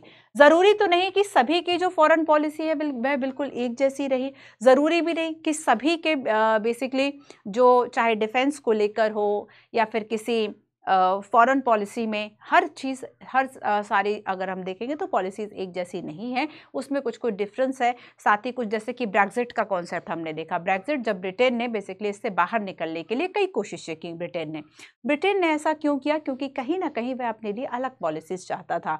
तो यहाँ पर देखो कहीं ना कहीं किसी ग्रुप में अगर आप पावर के लिए शामिल हो रहे हैं तो डेफिनेटली अब क्या होता है कि उस ग्रुप की जो पॉलिसीज हैं, उस ग्रुप की जो नीतियां हैं, आपको उसको भी अपनाना होता है ना, आपको उसको भी अपनाना होता है। तो इसलिए अगर आपको कोई ग्रुप पावर देता है तो कहीं ना कहीं वह लिमिटेशंस भी लगाता है। इसके अलावा हम देखेंगे कि कई अलग अलग और ऐसे एजेंडे, डिफरेंट चैलेंजेस, ज़रूरी भी नहीं कि सभी देशों में same economic and political conditions हों, कुछ चीज़ें डिफरेंट भी हो सकती हैं। तो इन सभी चीज़ों में भी एक जो प्रॉब्लम है वह दिखाई देती है। ये कुछ कुछ चैलेंजेस की बात हो गई। ठीक है, अब देखो इसके कुछ एक टाइमलाइन जो है वह दी हुई है कि कहाँ से जो बातें हैं वह शुरू होती हैं 51 से, कहाँ कौन सा जैसे कि हमने देखा 51 में क्या हुआ कि जो 6 वेस्ट यूरोपियन कंट्रीज़ हैं उन्होंने ECSC को स्टैब्लिश कर लिया। इस तरीके से पूरी ये टाइमलाइन है। 1990 में यूनिफिकेशन ऑफ जर्मनी की बात करें, है ना, 1993 में एक सिंगल मार्केट क्रिएट हुआ, ऑस्ट्रिया, फिनलैंड, स्वीडन ने ज्वाइन किया 1995 में। ये पूरी एक टाइमलाइन है। 2002 में यूरो को में इंट्रोड्यूस किया गया 12 EU के मेंबर्स को, है ना। 2004 में 10 न्यू मेंबर्स जो है ऐड हुए। 16 की बात करें, 16 में रेफरेंडम किया गया ब्रिटेन में, मेजोरिटी वोट फॉर ब्रेग्जिट। बहुत सारे लोगों ने, मतलब ज़्यादातर जो वोट थे वह ब्रेग्जिट के लिए पड़े। ब्रेग्जिट मतलब ब्रिटेन का एग्जिट, किससे एग्जिट? यूरोपीय यूनियन से एग्जिट, है ना। तो ये 16 का है। क्रोएशिया को 28 मेंबर बनाया गया था 2013 में, क्रोएशिया 28 बना, ब्रिटेन बाहर हो गया, नाउ 27। ठीक है, तो ये हो गया। ठीक है, क्लियर है? ये इतना हो गया आपका यूरोपीय यूनियन के बारे में। तो हमने देखा कि यूरोपीय यूनियन में शुरुआत कहाँ से शुरू होती है, स्टार्टिंग कहाँ से होती है, कुछ टाइमलाइन से जिसको आप एक बार पढ़ लेना, याद करने की ज़रूरत नहीं है। हाँ, कुछ कुछ अगर आपको बातें ऐसी याद रहेंगी कि चलो ये जो क्रम है वह कुछ ऐसा था। इन केस अगर क्वेश्चन आ जाता है कि जर्मनी का यूनिफिकेशन या फिर कब जो बाकी देश हैं वह शामिल हुए, मे बी, बट ज़्यादातर जनरली आप देखेंगे तो इंटरनेशनल IR में जो क्वेश्चन आते हैं बच्चों, वो करंट अफेयर को लेके आते हैं। ठीक है, करंट अफेयर को लेके आते हैं। अब देखो, अब करंट अफेयर में अगर क्वेश्चन आएगा तो क्वेश्चन आएगा कि EU और भारत, है ना, यूरोपीय यूनियन और इंडिया, इस तरीके से जो क्वेश्चंस हैं आप इसमें बेसिकली देखते हैं। कुछ क्वेश्चंस भी मैंने यहाँ पे सिलेक्ट कर रखे, मैं आपको आइए कुछ क्वेश्चंस दिखाती हूँ। ठीक है, क्वेश्चंस कुछ हैं, जैसे कि मैं अब आसियान कंट्रीज की बात करूंगी तो इसमें मैं आपको बताऊंगी कि करंट अफेयर में चर्चा में क्यों रहा, इसके मैप को भी समझते जाएंगे, करंट अफेयर में चर्चा में क्यों रहा। उसके अलावा देखो ये क्वेश्चन जो कि 2015 में आया था, कुछ क्वेश्चंस देख लो, उसके बाद हम आगे चलते हैं। India is a member of which among the following? Asia Pacific economic corporation, association of south east Asian nation, east Asia summit. किसका आखिर इंडिया जो है वह मेंबर है? ठीक है, किसका किसका मेंबर है, यहां से क्वेश्चन आ गया। तो ज्यादातर जो क्वेश्चन पूछा जाता है वो इसी तरीके से आता है कि इंडिया किसका मेंबर है, किसका नहीं है। 18 की बात करें तो आपको कुछ कंट्रीज के नाम लिखे हुए थे, Australia, Canada, China, India, Japan और USA। और यहाँ पे आपसे पूछ लिया कि बेसिकली इंडिया का, है ना, फ्री ट्रेड पार्टनर जो है वह कौन है ना। फ्री ट्रेड पार्टनर में जो आसियान सदस्यों की बात करें तो फ्री ट्रेड जो पार्टनर है वह आखिर इसमें से कौन कौन है? तो अगर हम कनाडा और US को हटा दे तो ऑस्ट्रेलिया, चाइना, इंडिया, जापान, है ना, ये आपस में क्या है? Free trade. तो 1, 3, 4 एंड 5, है ना, ये इसमें शामिल होंगे। तो इस तरीके से क्वेश्चन आते हैं। अब एक क्वेश्चन और देखो, the term regional cooperation economic partnership, है ना, ये क्वेश्चन है। इसमें पूछा गया कि in the news in the context of affair of a group of country known as, बस आपको एक ट्रिटी, या फिर देखो कभी कभी क्या होता है कि कोई जो इस तरह के इंटरनेशनल ऑर्गेनाइजेशंस है ना, या फिर इस तरह के जो यूनियन बने, इस तरह के देशों के जो समूह बने, उन सभी ने कभी कोई एक नया जो फॉर्म है, कुछ नया जो है वह बनाया। ठीक है, तो जैसे कि रीजनल कॉम्प्रिहेंशन, एक नई पार्टनरशिप जो है वह स्टार्ट हो गई। अब क्वेश्चन ये आ गया कि ये पार्टनरशिप किससे जुड़ी हुई है? क्या G20 की बात हो रही, क्या आसियान की बात हो रही, क्या SCO की, या फिर सार्क की? तो हम आगे बात करेंगे कि यहाँ पे जो रीजनल कॉपरेशन की बात होगी, कॉम्प्रिहेंशन इकोनॉमिक पार्टनरशिप, ये आसियान का ग्रुप है। ठीक है, ये आसियान के अंतर्गत बेसिकली आएगा। एक काइंड ऑफ हम देखेंगे फ्री ट्रेड एग्रीमेंट है जो कि आसियान और कुछ कंट्रीज के बीच में है, जिसमें कि हम ऑस्ट्रेलिया की बात करें, China, Japan, south Korea, New Zealand. ठीक है, तो यहाँ पर आपको याद रखना है। अब नेक्स्ट देखो, एक क्वेश्चन और 15 का ही क्वेश्चन है, जिसमें कि पूछा Mekong Ganga corporation and initiate of 6 country which of the following are not participate. इसमें से आखिर मेकांग गंगा कॉर्पोरेशन की हम बात करेंगे तो कौन इसमें पार्टिसिपेट जो है वह नहीं है ना। बांग्लादेश, कंबोडिया, चाइना, म्यांमार और थाईलैंड, ये आपको इसमें से बताना था। इस तरीके से जो क्वेश्चन है बच्चों वह आते हैं। अब आओ थोड़ा सा मेंस का क्वेश्चन भी दिखा देती हूँ। मेंस में देखो क्या क्वेश्चन आया, मेंस में क्वेश्चन आया 2016 में, evaluate the economic and strategic dimension of India's look east policy. अब देखो इंडिया की जो पॉलिसी है लुक ईस्ट पॉलिसी, है ना, पूर्व की ओर देखो। पूर्व की ओर क्यों देखो? क्योंकि जो ईस्ट के कंट्रीज है उनको देखो, उनके साथ रिलेशन बनाओ, उनके साथ ट्रेड और बाकी कॉपरेशन की बात की गई। तो India look east policy in the context of the post cold war international scenario, 2016 का क्वेश्चन है। इस तरीके से जो क्वेश्चन है वह आते हैं। इसको बेसिकली क्या किया, आपको इवेल्युएट करने के लिए दे दिया, इसको आपको इवेल्युएट करने के लिए दे दिया। ठीक है, ये 16 का क्वेश्चन था। एक क्वेश्चन और देखो, China is using its economic relation and positive trade surplus as tool to develop potential military power states in Asia. And in light of this statement, discuss its impact on India and her neighbor. ये 2017 का question है। ठीक है, कि कैसे अपने economic relation को, अपने पॉजिटिव ट्रेड सरप्लस को, जैसे कि आपने डेप्थ ट्रैप में सुना होगा कि चाहे हम मलेशिया की बात करें मालदीव की बात करें, कुछ ऐसे देशों की हम बात करें जहाँ पे कहीं ना कहीं सस्ता जो ऋण है, जो कर्ज है, वो बेसिकली लोन है वो चाइना ने दिया। लेकिन जब वो देश जो है वह लोन नहीं दे पाता तो कहीं ना कहीं उसको अपनी जो पॉलिसी है वह चेंज करनी पड़ती है चाइना के फेवर में। कैसे वह यूज़ करता था, कैसे वह आज भी हम देखेंगे कैसे वह घेरने की नीति बना रहा है कहीं इंडिया को, कैसे सुपर पावर बनने की तरफ आगे बढ़ रहा है। उसके ना केवल मैन्युफैक्चरिंग, ना केवल चाइना का प्रोडक्शन है इकोनॉमिक, बल्कि उसने अपना जो एक मिलिट्री जो दबदबा है वह अपनाया हुआ है, बनाया हुआ है। ठीक है, अब जैसे कि हम इंडिया चाइना रिलेशन की बात करें तो इंडिया जानते हो क्या करता है? सबसे पहले इंडिया की तो चलो सॉफ्ट पॉलिसी है। चाइना क्या करता है? चाइना कोशिश करता है कि कैसे हम, कोई हमें ना परेशान कर पाए, हम ही उसको परेशान कर दे। क्या करेगा? बॉर्डर तक आएगा, अपने इंडिया की बॉर्डर में आएगा, फिर वापस चला जाएगा। उसी टेंशन में बैठे रहो कि अरे वहां से वो जो है उसने अंदर तक आ गए, वहां के सैनिक है ना, कभी आए तो कभी चले गए। तो इस तरीके से देखो कई तरह की जो चाइना है वह पॉलिसी अपनाता है कि कोई उस पर अटैक ना कर पाए, इसके लिए वो खुद ही दूसरे को परेशान कर लेता है। ठीक है, तो यहाँ पर कब कब इंडिया और चाइना के बीच में इस तरह से वॉर हुआ, आज जो है वह क्या कंडीशन इंडिया चाइना के बीच में, या इंडिया और आसियान की जब बात करेंगे तो आसियान के जो कंट्रीज़ है उनके साथ क्या क्या रिलेशन है। करंट अफेयर में जब आप इन सब चीज़ों को पढ़ते हैं ना तो कहीं ना कहीं अगर आप शॉर्ट नोट्स ऐसे बनाओगे कि आपने 6 मंथ का या 1 ईयर का आपने अलग से जो IR है उसके नोट्स बना लिए, आपको इस तरह के आंसर्स मिल जाएंगे। कुछ मेहनत नहीं करना इसके लिए, कोई विशेष मेहनत नहीं, आपने बस इस बुक को पढ़ रखा है तो आपको एक बेसिक नॉलेज रहेगा, स्टैटिक नॉलेज रहेगा, है ना, स्टैटिक नॉलेज रहेगा, बाकी आके आप बहुत आराम से इस क्वेश्चन को कर सकते हैं। ठीक है, चलो तो अब हम बात करते हैं थोड़ा सा कि आखिर यूरोपीय यूनियन हो गया, है ना, यूरोपीय यूनियन हो गया। अब हम बात करेंगे south east Asian nation, association of south east Asian nation, ASEAN, है ना। आसियान कंट्रीज की हम यहाँ पर बात करेंगे। हिंदी में आसियान को कहा जाता है दक्षिण पूर्व एशियाई राष्ट्रों का संगठन। तो आखिर आसियान कंट्रीज में आता क्या क्या है? जब हम कह देते हैं साउथ ईस्ट कंट्री, है ना, तब साउथ ईस्ट एशियन कंट्री, तब उसमें कौन कौन से कंट्रीज आएंगे? उनके बीच में बेसिकली आसियान जो ग्रुप है वह किस तरीके का ग्रुप है, क्या क्या कॉपरेशन किए गए, किसका मेंबर इंडिया है, किसका मेंबर इंडिया नहीं है, ये सारी चीजें। फर्स्ट देखो फॉर्मेशन की बात करेंगे तो आसियान को स्टैब्लिश जानते हो कब किया गया था? 1967 में। और जब इसको स्टैब्लिश किया गया था उस वक्त 5 मेंबर्स थे, Indonesia, Malaysia, Philippines, Singapore and Thailand, है ना। हम देखेंगे कि इसमें कौन कौन मेंबर है। इसमें शुरुआत में इंडोनेशिया है, मलेशिया है, ठीक है, इंडोनेशिया है, मलेशिया है, फिलीपीन है, सिंगापुर है और थाईलैंड है। ठीक है, सिंगापुर कहाँ गया आपका? सिंगापुर, है ना, ठीक है, यहाँ पे सिंगापुर है एंड यहाँ पर जो है वह थाईलैंड है, ये रहा थाईलैंड। तो ये दो जो है वह इसके स्टार्टिंग के मेंबर्स थे। ठीक है, ये शुरुआत के मेंबर्स थे। अब बाद में देखो, बाद में इसमें कुछ और मेंबर्स जो है वह ऐड हो गए। अब पहले हम इसके ऑब्जेक्टिव को समझते हैं कि आखिर जो आसियान ग्रुप है वह क्यों बना, किस ऑब्जेक्टिव को लेकर बना।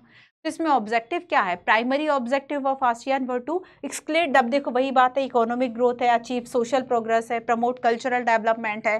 सेकेंडरी ऑब्जेक्ट है include fostering regional peace and stability based on the rule of law and principle of the UN charter. तो बेसिकली इसका क्या है? प्राइमरी ऑब्जेक्ट क्या है? सोशल, इकोनॉमिक, है ना, सोशल है, इकोनॉमिक ग्रोथ है, ये सारे कल्चरल डेवलपमेंट है, ये सारे इसके प्राइमरी ऑब्जेक्ट हो गए।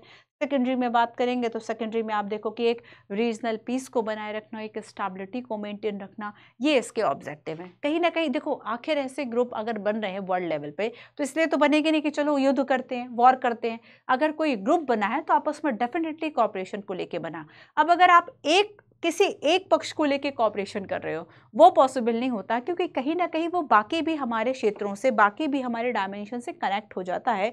इसलिए ज़्यादातर आप जितने भी ग्रुप्स की बात करेंगे ज़्यादातर मायने में, ज़्यादातर आप देखोगे कि वो सोशली, इकोनॉमिकली, है ना, पॉलिटिकली कनेक्टेड होते हैं कहीं ना कहीं। तो फॉर्मेशन देखा कि 1967 में इसकी जो शुरुआत है वह हो रही है। ठीक है, और ये इस्टेब्लिश हुआ था, बैंकॉक डिक्लेरेशन इसको कहा जाता है। ठीक है, बैंकॉक डिक्लेरेशन से ये शुरू हुआ था। इसका हेडक्वार्टर जो है वह जकार्ता इंडोनेशिया में है। इंडोनेशिया के जकार्ता में। कहाँ गया इंडोनेशिया? ठीक है, यहाँ पे देखो ये रहा इंडोनेशिया। तो इंडोनेशिया के बेसिकली अगर हम जकार्ता की बात करें तो वहाँ पर जो है बेसिकली इसका एक हेडक्वार्टर भी है जहाँ से ये वर्क करता है। और अगर हम ये देखें कि इसकी जो चेयरमैनशिप है वह कैसी आती है, तो देखो इसका नाम तो चेंज नहीं हुआ, नाम तो इसका आसियान ही है, तो इसकी जो चेयरमैनशिप आती है वो आती है अल्फ़ाबेटिकली रोटेट करते हुए, ठीक है। अल्फ़ाबेटिकली बेसिकली जो कंट्रीज़ के नेम है उसको बेसिकली रोटेट करते हुए इसकी जो चेयरमैनशिप है वो बेसिकली आती रहती है ना, चेयरमैन बनते रहते हैं इसमें।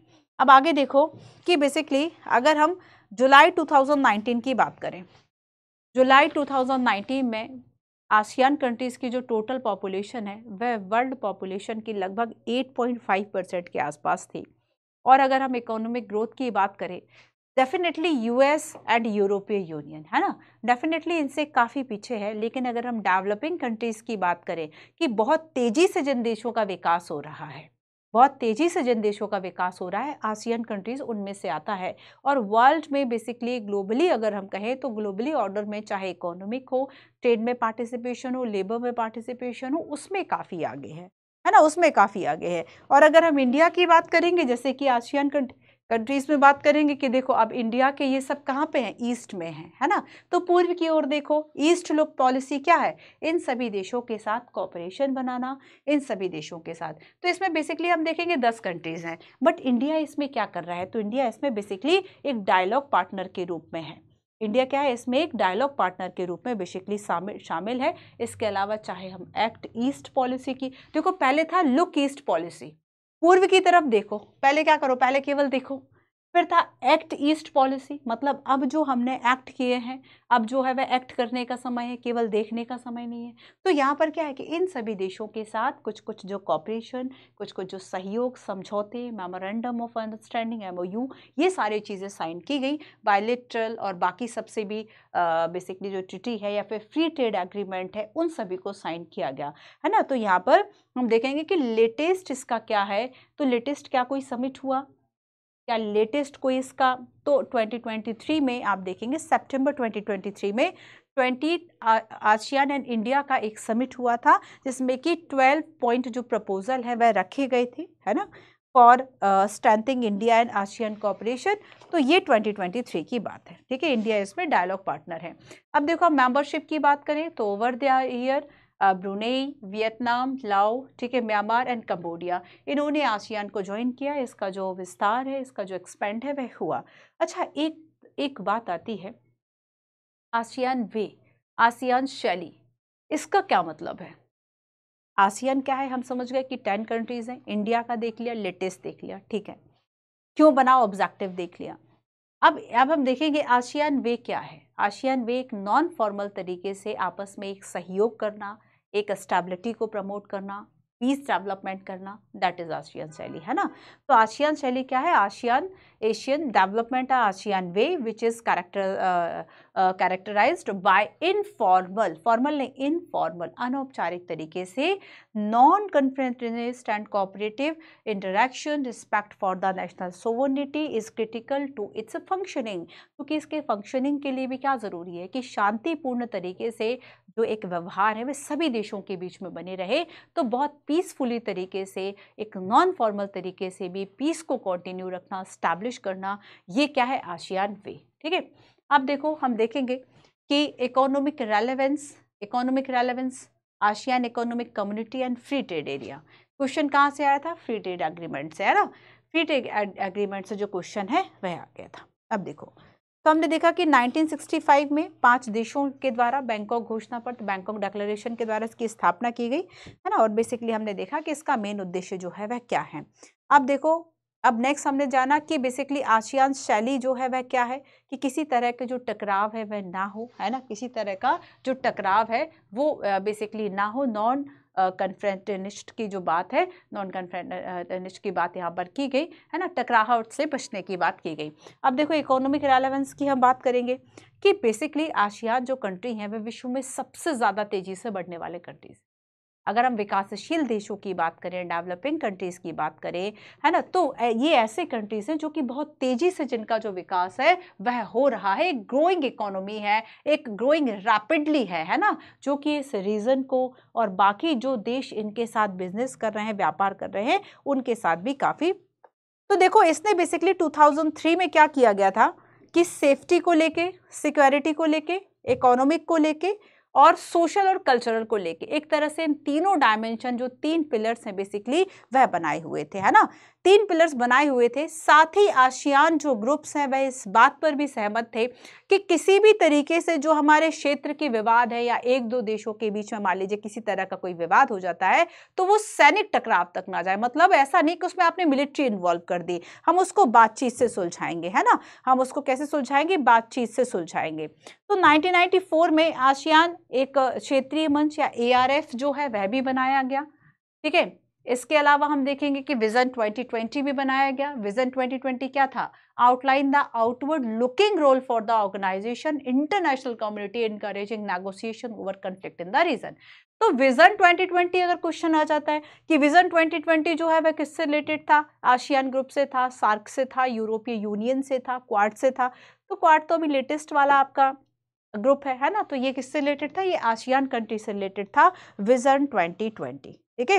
विजन 2020 था और इसमें बेसिकली ये आसियान ग्रुप्स को, आसियान जो कंट्रीज हैं उन्हें इंटरनेशनल लेवल पर बाकी जो कंट्रीज हैं, बाकी जो इकोनॉमी है उनसे बेसिकली जोड़ना, है ना, उनसे जोड़ने के लिए यह था। इसके अलावा हम देखेंगे कि आसियान कंट्रीज की जब हम बात करेंगे तो इसके जैसे कि इंडिया, है ना, चाइना की बात करेंगे कि ऐसी अर्थव्यवस्थाएं जो हैं जो कि विश्व में बहुत तेजी से आगे बढ़ रही हैं वो भी इससे जुड़ी हुई हैं।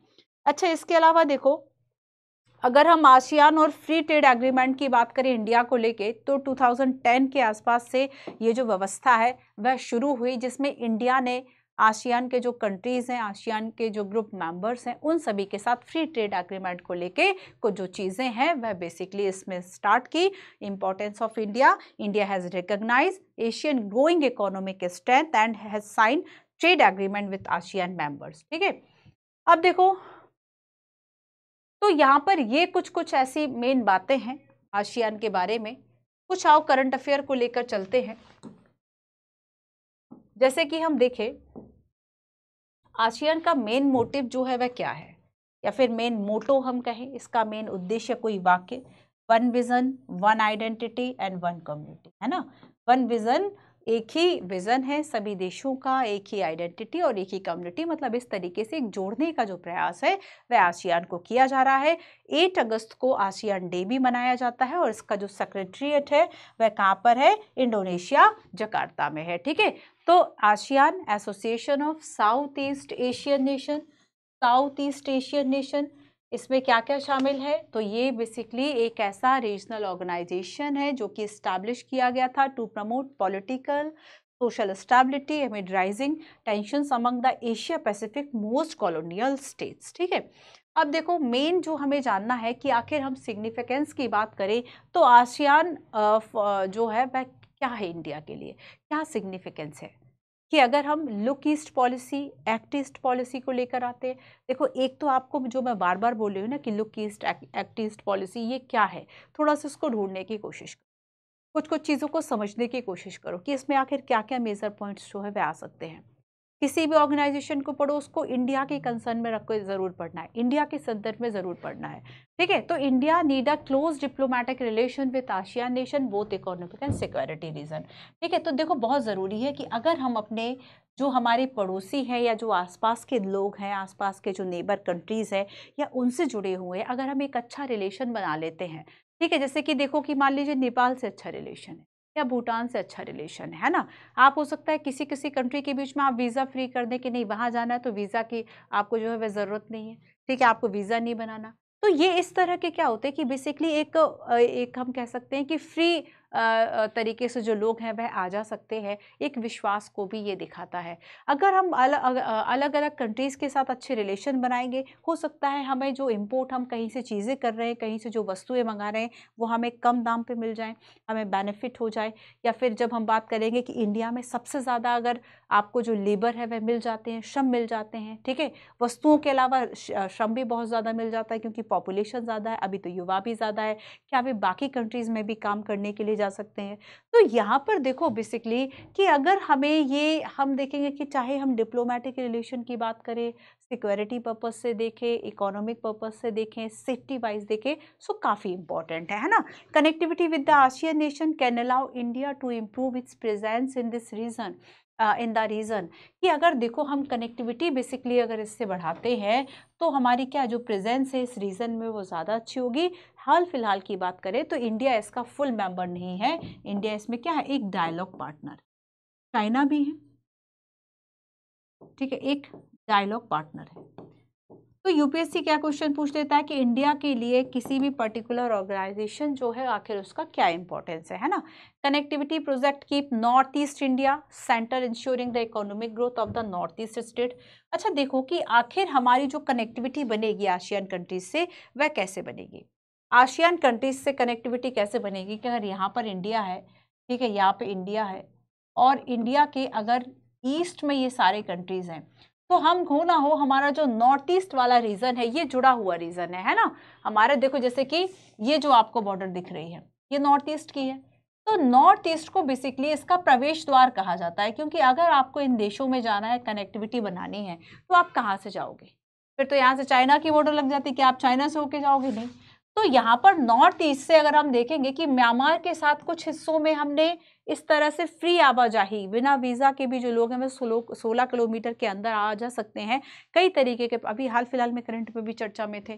तो अगर हम म्यांमार की बात करें, कंबोडिया, थाईलैंड, इन सब देशों की बात करें, या फिर मलेशिया, सिंगापुर, तो ये सारे देश क्या है, एक कनेक्टिविटी के हिसाब से नॉर्थ ईस्ट को क्या कहा जाता है, इनका प्रवेश द्वार कहा जाता है, एक एंट्री गेट जो है वह कहा जाता है। तो नॉर्थ ईस्ट से अगर हम कनेक्टिविटी अच्छी बना पाते हैं इन देशों के लिए, डेफिनेटली हमारे लिए काफ़ी बेनिफिशियल होगा।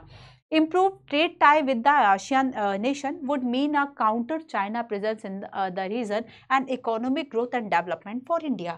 अब देखो कि यहाँ पर बेसिकली चाइना का जो प्रेजेंस है ना, चाइना के प्रेजेंस को कम करने के लिए इस क्षेत्र में इंडिया का यहाँ पर जाना बहुत ज़रूरी है। क्योंकि अगर देखो चाइना ने जवाहरलाल नेहरू ने क्या कहा था कि बेसिकली अगर हम फ्रीडम की बात करें तो फ्रीडम वहीं तक है जहाँ तक आपके हाथ में आपके फॉरेन रिलेशन है।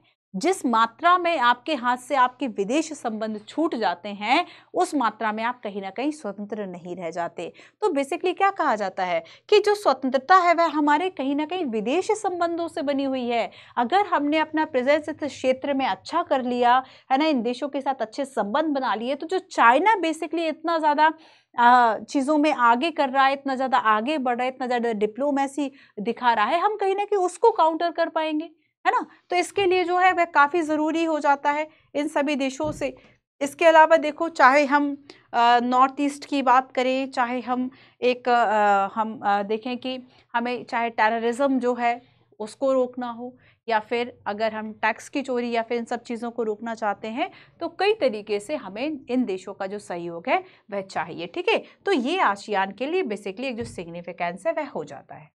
अब देखो recently the PM of India attend the 20th association of south east Asian nation, है ना, 20th, और ये India summit and the 18 east Asia summit in Jakarta Indonesia. तो 20 ASEAN and 18 east Asia summit, है ना, इन जकार्ता इंडोनेशिया, ये recently चर्चा में रही। इसको रिलेटेड कुछ और चीज़ें जो हैं वे आप सर्च कर सकते हैं, ठीक है। तो बेसिकली देख लो, याद कर लो कौन कौन से इसमें कंट्रीज़ हैं,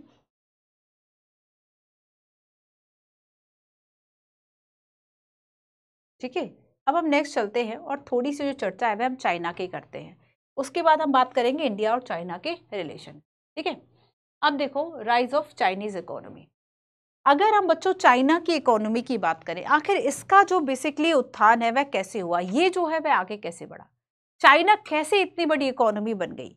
एक समय ऐसा था जब चाइना के पास सारी प्रॉब्लम्स थी, ना तो वहाँ की इनकम बढ़ रही थी, एक तरह से ठहर गया था, है ना, ना तो वहाँ की जो मैन्युफैक्चरिंग चीज़ें हैं, ना ही वहाँ पे इतने तरीके से ये जो निर्माण कार्य है चीज़ों का वह हो रहा था। तो और उनके यहाँ कई तरीके की अगर प्रॉब्लम्स थी, फिर कैसे चीज़ें जो है वह ठीक हुई।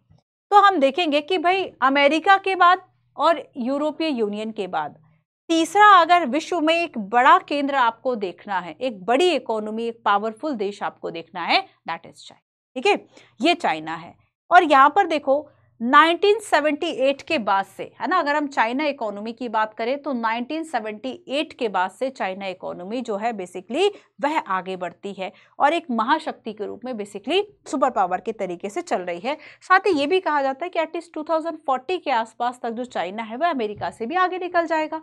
ठीक है, अब देखो, after the communist revolution 1949 under the Mao's leadership, है ना, China's economy follow the Soviet model and cutting tie with the capitalist world। कहीं ना कहीं इसने अपनी व्यवस्था को बंद कर दिया था, बहुत दूसरे देशों के साथ ये जुड़ा हुआ नहीं था, कनेक्टेड नहीं था, है ना। तो पहले क्या किया कि कैपिटलिस्ट मॉडल नहीं अपनाया, एक कम्युनिस्ट मॉडल अपनाया, यूएसएसआर का जो सोवियत मॉडल था उस पर वर्क किया। एंड सोवियत मॉडल क्या था? सोवियत मॉडल बात कर रहा था कि जो कंट्रोल है वह गवर्नमेंट का होगा रिसोर्सेज पर, जो गवर्नमेंट का कंट्रोल है वही सारी चीज़ों पर होगा एंड प्राइवेट कंट्रोल नहीं होगा। तो इसी ढर्रे पर कहीं ना कहीं जो चाइना है उसने चीज़ों को अपना लिया था। अब देखो आगे हम देखेंगे कि बेसिकली 1949 के में जो एक साम्यवादी क्रांति होती है, जो कम्युनिस्ट रेवोल्यूशन होता है, जो कि माओस की लीडरशिप में होता है, और इसके बाद जो चीनी जनवादी गणराज्य है इसकी स्थापना होती है। ठीक है, इसकी स्थापना होती है and relying on its own resources and some Soviet aid, China focused on establishing a state-owned heavy industry sector by substituting import with domestic goods। तो मेन इसने जो मॉडल अपनाया कि पूंजीवादी दुनिया से तो रिश्ते तोड़ लिए, आगे इसने क्या किया कि बेसिकली इसने खेती में, एग्रीकल्चर में जो पैसा लगा हुआ था वो सारा निकाल के कहाँ लगा दिया? गवर्नमेंट के अंडर कंट्रोल जो चीज़ें चल रही थी, जो सरकारी नियंत्रण में जो उद्योग चल रहे थे, उन सभी में बेसिकली जो पैसा है वह लगा लिया। ठीक है, अब देखो चूंकि इसके पास अब ये मजबूरी, अब आप देखोगे कि बहुत सारे, अगर आप देखो कि विश्व में ज़्यादातर जो चीज़ों का इम्पोर्ट कर रहा है, सबसे ज़्यादा सामान जो है वह बना रहा है अगर कोई, वो चाइना बना रहा है। अगर इंडिया कहता है बॉयकट चाइना को बॉयकट करने की बात करता है, तो ऐसे में क्या होता है कि चाइना खुद ही इस तरह की जो टी शर्ट्स है वह मैन्युफैक्चर करने लगता है, बनाने लगता है और इंडिया में भेजता है जिस पे लिखा होता है चाइना बॉयकट। तो यहाँ पर ये चीज़ें क्या है कि चाइना बेसिकली समझ रहा है, चाहे आप देख लो कि इंडिया में दिवाली के समय ये बड़ा रहता है कि नहीं चाइनीज़ जो लाइट्स है वह नहीं खरीदने, या वहाँ के बनाए हुए जो दीपक हैं वह नहीं लेने, मिट्टी के बनाए हुए दीपक हमें लेने, है ना। तो यहाँ पर बेसिकली हम देखेंगे कि शुरुआत में ये उसके लिए मजबूरी थी, बाद में धीरे धीरे उसने क्या किया, इसको अपने फेवर में कर लिया। कि शुरुआत में उसके पास क्या है कि विदेशों से अगर वह सोचे कि वह तकनीक मंगा ले, सामान मंगा ले, उसके लिए उसके पास पैसे की बड़ी कमी थी। और जब पैसे की कमी थी तो उसने क्या किया कि जो चीज़ें वह इंपोर्ट कर रहा था धीरे धीरे उसने खुद ही बनाना शुरू कर दिया, डोमेस्टिक लेवल पर चीज़ों को बनाना जो है वह स्टार्ट कर दिया, है ना, बनाना स्टार्ट कर दिया। और इसके बाद हम देखेंगे, अब देखो जैसे चाइना वर्ल्ड में पॉपुलेशन में नंबर 1 है ना, कहा जाता है। कुछ रिपोर्ट्स कहती हैं, हालांकि ऑफिशियल डेटा कुछ नहीं आए हुए, कुछ रिपोर्ट्स कहती हैं कि अब तो भारत की जो पॉपुलेशन है वह ज़्यादा हो गई है चाइना की तुलना में। तो देखो पॉपुलेशन ग्रोथ की बात करें, इकोनॉमिक इनसफिशिएंसी की बात करें, 2-3% एनुअल पॉपुलेशन ग्रोथ की बात करें, तो बेसिकली हम देखेंगे कि जो वहाँ की ग्रोइंग पॉपुलेशन थी ना, उस पॉपुलेशन को खिलाने के लिए, उस पॉपुलेशन की सफिशिएंसी के लिए ना तो गुड्स थे ना चीज़ें थी। ठीक है, तो ये जो प्रॉब्लम है वह यहाँ पर खड़ी हो रही थी। यहाँ की गवर्नमेंट चूंकि सोवियत मॉडल पर थी, सोवियत मॉडल की गवर्नमेंट ने क्या किया था कि लोगों को एक मिनिमम स्टैंडर्ड ऑफ लिविंग के लिए वो चीज़ें प्रोवाइड कर रही थी, सोशल वेलफेयर के लिए काम कर रही थी। वो काम यहाँ की जनता, मतलब यहाँ की जो गवर्नमेंट है वह भी कर रही थी। तो अगर हम देखें कि जो नागरिकों को रोजगार का और बाकी चीज़ों का लाभ दे रहे थे, तो अगर सोवियत के बाद या यूएस के बाद देखेंगे तो तीसरे नंबर पर चाइना ही था, है ना। तीसरे नंबर पर हम देखें चाइना ही था जो एजुकेशन के लिए और हेल्थ के लिए इसने बहुत ज़्यादा काम किया। आप सोचो, कहा जाता है कि किसी भी इकोनॉमी को अगर आगे बढ़ाना है तो वहाँ के जो लोग हैं उनमें इन्वेस्ट करो, लोगों में इन्वेस्ट करो, मतलब वो हेल्थ होना चाहिए, वो उनकी हेल्थ अच्छी हो, उनकी एजुकेशन अच्छी हो, तो वही कहीं ना कहीं एक राष्ट्र की संपत्ति होते हैं और वो आगे बढ़ेंगे, देश आगे बढ़ेगा। अभी क्यों कहा जा रहा है कि इंडिया तो जो है अभी ज़्यादातर जो पॉपुलेशन है वे यंग है, और यंग अगर पॉपुलेशन है तो ज़्यादा ग्रोथ होगा, क्योंकि यही डेटा कहता है कि चाहे यूरोप की बात करें, अमेरिका की बात करें, जापान की बात करें, ज़्यादातर पॉपुलेशन जब यंग थी तो वो डेवलपिंग से डेवलप्ड कंट्री हो गए। तो ये कुछ आंकड़े ये कहते हैं कि इंडिया के आने वाले समय में डेवलप्ड कंट्री बनेगा या इन सब से आगे होगा। ठीक है, तो देखो कि यहाँ पर हम देखेंगे बेसिकली कि जो गवर्नमेंट थी उसने लोगों के हेल्थ, लोगों के एजुकेशन में काफ़ी जो सुधार है वह किया। ठीक है, काफी जो सुधार है वह किया। लेकिन आगे देखो कि 1970 के आसपास हम देखेंगे 70 से पहले तक ये जो व्यवस्थाएं वे खराब होने लगी। ना तो प्रोडक्शन ठीक से हो रहा था, ना तो क्वालिटी ठीक से आ रही थी, है ना, और ना ही सफिशिएंट जो प्रोडक्शन है वह चीज़ों पे हो रहा था। अगर हम चाहे हम पर कैपिटा इनकम की बात करें, लोगों की जो इनकम है वह भी काफ़ी कम थी। तो 1970s में China made a significant policy decision. अब देखो चाइना ने आखिर ऐसी क्या पॉलिसीज बनाई कि जो चीज़ें हैं वह चेंज हो गई। सबसे पहली बात तो ये थी कि अपने जो उसने व्यवस्था थी, जो इकोनॉमी थी, वह क्लोज इकोनॉमी कर रखी थी, क्लोज इकोनॉमी कर रखी थी। बाकी दूसरे देशों के साथ उसका जो ट्रेड है, इंटरनेशनल ट्रेड है, एक्सपोर्ट इंपोर्ट है, वह नहीं होता। तो सबसे पहले तो हम देखेंगे कि इसने जो मॉडर्नाइजेशन किए, उस मॉडर्नाइजेशन में agriculture, industry, science, technology and military को लेकर को जो है वह मॉडर्नाइजेशन किया, और इकोनॉमिक जो आइसोलेशन है इसको ख़त्म किया, है ना, इकोनॉमिक आइसोलेशन को ख़त्म किया। और रिलेशंस जो है वह यूनाइटेड स्टेट्स के साथ 1972 में स्टैब्लिश किए। यहाँ से जो शुरुआत है वह हुई। 1973 में यहाँ के जो प्रधानमंत्री है वे चाओ एन लाइन जो है वह बने। हालांकि आपको चाइनीज नेम लगभग एक जैसे लगते हैं ना, नाम याद मत रखो, ये याद रख लो कि हाँ भाई ये 73 की बात हो रही। तो 1973 में जो रिलेशंस हैं वह यूएस के साथ एस्टैब्लिश किए, चूंकि पहले आइसोलेट था कि नहीं, केवल डोमेस्टिक लेवल पे ही हमें सारी चीज़ें जो है वह बना लेनी है, कहीं से इंपोर्ट नहीं करना, ये सारी चीज़ें चल रही थी। 73 में इस चीज़ को ख़त्म किया गया। ठीक है, अब आगे हम देखेंगे कि इसके बाद इन 4 चीज़ों पे मॉडर्नाइजेशन पे ध्यान दिया गया, जैसे कि एग्रीकल्चर को मॉडर्न करना है, इंडस्ट्री को मॉडर्न करना है, साइंस टेक्नोलॉजी को मॉडर्न करना है, मिलिट्री को जो है उसका मॉडर्नाइजेशन करना है। डेफिनेटली आपने 4 ऐसे पिन पॉइंट्स को पकड़ा है जिससे डेफिनेटली अगर इन चारों चीज़ों का मॉडर्नाइजेशन हो गया तो ज़रूर ही देश जो है वह आगे बढ़ेगा। इसके बाद देखो यही ओपन डोर पॉलिसी क्या है, खुले द्वार की नीति, ओपन डोर पॉलिसी। और इसमें क्या किया, कुछ इकोनॉमिक रिफॉर्म्स किए, है ना, कुछ इकोनॉमिक रिफॉर्म्स किए। साथ ही देखो कि अब जो चाइना है वह मार्केट इकोनॉमी पे बेसिकली जब हमने देखा कि यूएसएसआर का अब ये 1980-90 की तरफ हम आ रहे हैं, है ना, तो हमने देखा कि जब यूएसएसआर का डिसइंटीग्रेशन हुआ और इसने यूएसएसआर के ही मॉडल को अपना रखा था, तो क्या हुआ था कि इसने शॉक थेरेपी के अंतर्गत, ऐसा नहीं, शॉक थेरेपी की क्या थी, आईएमएफ और वर्ल्ड बैंक के द्वारा एक इन्फ्लुएंस मॉडल था जिसमें कि जो यूएसएसआर के जो देश थे उन्हें अपनी व्यवस्था को सोशलिस्ट से कैपिटलिस्ट और डेमोक्रेटिक की तरफ लेकर जाना था। चाइना ने एक समझदारी दिखाई, चाइना ने जो समझदारी दिखाई कि बहुत ही हम कह सकते हैं कि चरणबद्ध तरीके से कई स्टेज में बेसिकली उस चीज़ों को प्राइवेटाइजेशन के रूप में बढ़ा, जिसकी ज़रूरत थी केवल उन्हीं क्षेत्रों में अपनाया। ये पागलपन नहीं किया कि नहीं अब तो हमें केवल इसी नीति को अपनाना है भले ही सारी व्यवस्था मिट जाए, क्योंकि हमने शॉक थेरेपी जब कंसिक्वेंसेस की बात की थी after US disintegration, USSR disintegration, then हमने जाना था कि शॉक थेरेपी के रिजल्ट कोई अच्छे नहीं रहे थे, क्योंकि वो बहुत सारी जो व्यवस्थाएं थी, बहुत सारी जो इकोनॉमीज थी देश की, वह कोलैप्स कर गई थी। 10 से 15 साल लग गए उनको फिर से चीज़ों को ठीक करने में, है ना। तो यहाँ पर सबसे अच्छा काम जो बेसिकली किया 1982 के आसपास, और इसमें बेसिकली क्या किया, प्राइवेटाइजेशन जब एग्रीकल्चर का किया या इंडस्ट्री का किया, तो देखो 82 में किया एग्रीकल्चर का, इंडस्ट्री में किया 1998 का, है ना। तो यहाँ पर या फिर अगर सारे प्रतिबंध भी हटाए ना तो पूरे देश से नहीं हटाए, बल्कि कुछ विशेष आर्थिक क्षेत्र या स्पेशल इकोनॉमिक जोन थे। स्पेशल इकोनॉमिक जोन मतलब ऐसे जोन, ऐसे क्षेत्र स्थापित कर दिए जो कि बेसिकली एक्सपोर्ट के लिए, चीज़ों के एक्सपोर्ट निर्यात करने के लिए काम कर रहे थे, वस्तुओं को बना रहे थे। या फिर कुछ ऐसे क्षेत्रों में ही जो नीतियां हैं, जो टैक्स की चीज़ें हैं कि मतलब टैक्स हमें कम करना है, तो सब जगह पर नहीं किया, पूरे देश में नहीं किया, बल्कि केवल इन्हीं जगह पर किया। तो प्राइवेटाइजेशन बेसिकली हम देखेंगे कि बहुत ही उसने सीक्वेंस वाइज किया था। ठीक है, तो उससे क्या हुआ कि विदेश व्यापार जो है उसमें बड़ी वृद्धि हुई। जैसे कि पहले ये बहुत लैग कर रहा था इस जगह के कि फॉरेन नहीं था, फॉरेन रिजर्व नहीं था, इसकी वजह से इसने इस प्रॉब्लम को अपने सॉल्यूशन के रूप में बदल दिया, डोमेस्टिक लेवल पे ही प्रोडक्शन को स्टार्ट कर दिया।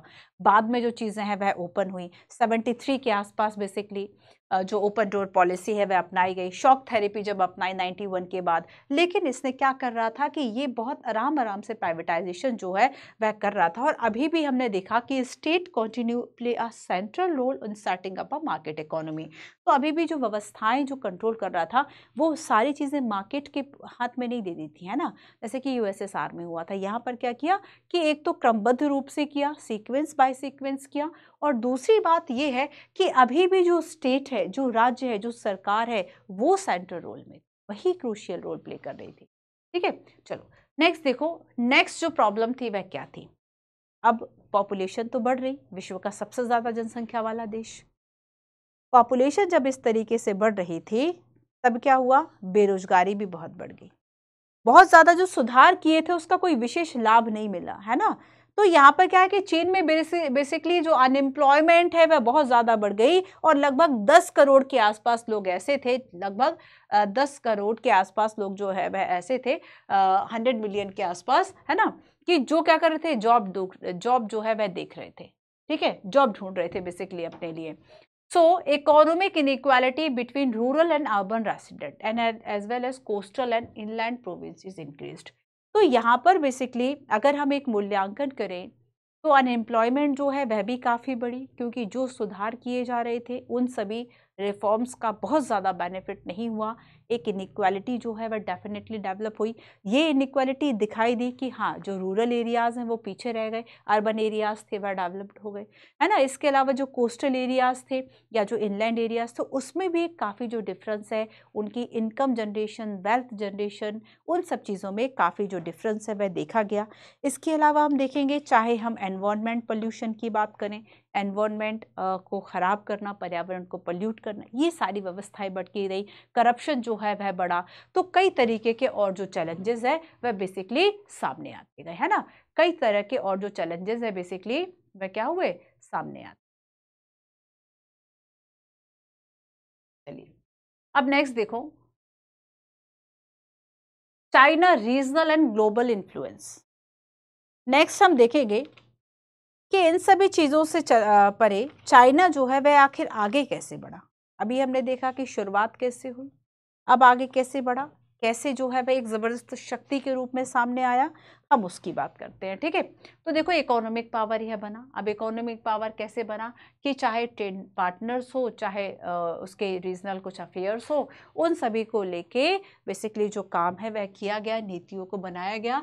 ठीक है, इकोनॉमिक स्ट्रेंथ इंटीग्रेशन का जो काम है वह किया गया, outstanding issue and mitigation, economic consideration tempered outstanding issue with Japan, US, ASEAN countries and Russia।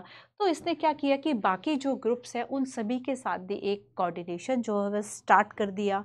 ठीक है, और अपनी जो अर्थव्यवस्था थी, जो इकोनॉमी थी, उसको बाहरी अर्थव्यवस्थाओं से या बाकी जो अर्थव्यवस्थाएं थी उन सब से जोड़ दिया। ठीक है, अब देखो चाइना का मेन जो हम देखते हैं कि ताइवान को वो एक इंटीग्रेटेड पार्ट ही मानता है ना, ताइवान को। तो यहाँ पर क्या किया, ताइवान का integration, China aim to resolve differences with Taiwan through closer economic integration. तो एक इकोनॉमिक इंटीग्रेशन जो है वह ताइवान के साथ कर दिया।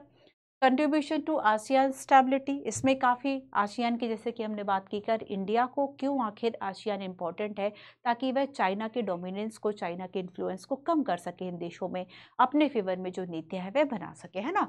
तो contribution to ASEAN stability, but इसमें चाइना का भी काफ़ी रोल था। ग्लोबल प्लेयर के रूप में जो है वह सामने आया, क्योंकि इसने इन्वेस्ट किया, इसने जैसे कि हमने देखा कि अगर यह मालदीव को सपोर्ट कर रहा है, वहाँ पे पोर्ट स्टैब्लिश कर रहा है, फिर अपनी मिलिट्री वहाँ बना रहा है, तो डेफिनेटली इससे इंडिया के टूरिज्म, इंडिया की पॉलिसी, इन सब चीज़ों को प्रॉब्लम होगी। तो यहाँ पर ये सारी जो प्रॉब्लम्स है वह स्टार्ट होती हैं।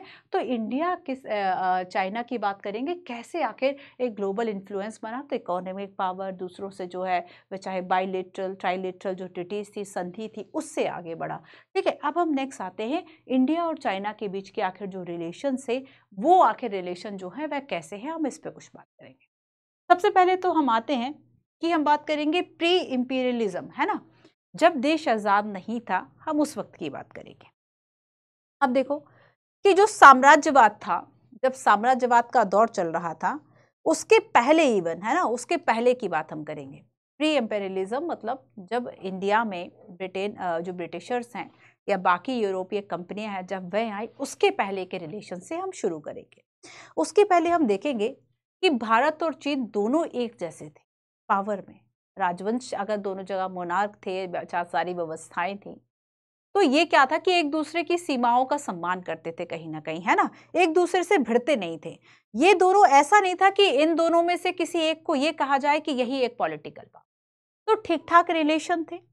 और इन दोनों के जो एक दूसरे से प्रभाव कहे जाते हैं, ना केवल पॉलिटिकल बल्कि इकोनॉमिक और कल्चरल भी थे। तो पहले ये कॉन्सेप्ट चलता था हिंदी चीनी भाई भाई।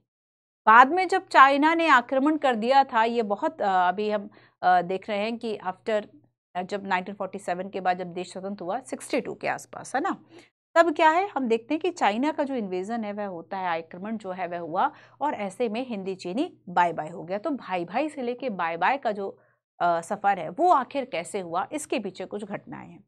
देखो, तो शुरुआत में क्या हुआ, शुरुआत में कुछ इलाके ऐसे थे कि India and China were great power in Asia with influence and control their respective region, but their area influence rarely over, है ना। एंड लिमिटेड इंटरेक्शंस, कि पहले तो देखो लिमिटेड पॉलिटिकल कल्चरल इंटरेक्शंस थे between India and China due to the lack of overlapping region of influence. तो starting में ये हमने देखा कि बेसिकली कहीं ना कहीं चीजें लिमिटेड थी, जब तक लिमिटेड थी तब तक फिर भी ठीक थी, ठीक है। तो डायरेक्ट नहीं, इनडायरेक्ट भी अगर किसी तरह के रिलेशन थे तो वो लिमिटेड थे, और इसलिए कोई ऐसी राइवलरी जो है वह नहीं थी, कोई विशेष प्रतिद्वंदिता जो है वह नहीं थी, है ना। तो यहाँ पर पहले एक दूसरे से नहीं टकराए, जब टकराए तो प्रॉब्लम शुरू हुई। अब देखो, hope for cooperation, post independence relation की हम बात कर रहे हैं।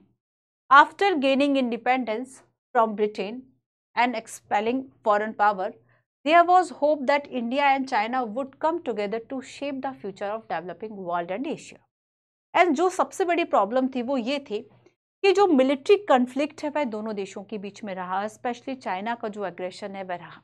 जैसे कि इस बीच में जब हम जवाहरलाल नेहरू और सरदार वल्लभ भाई पटेल की अगर हम उनके ओपिनियन को देखेंगे, बहुत डिफरेंट थे।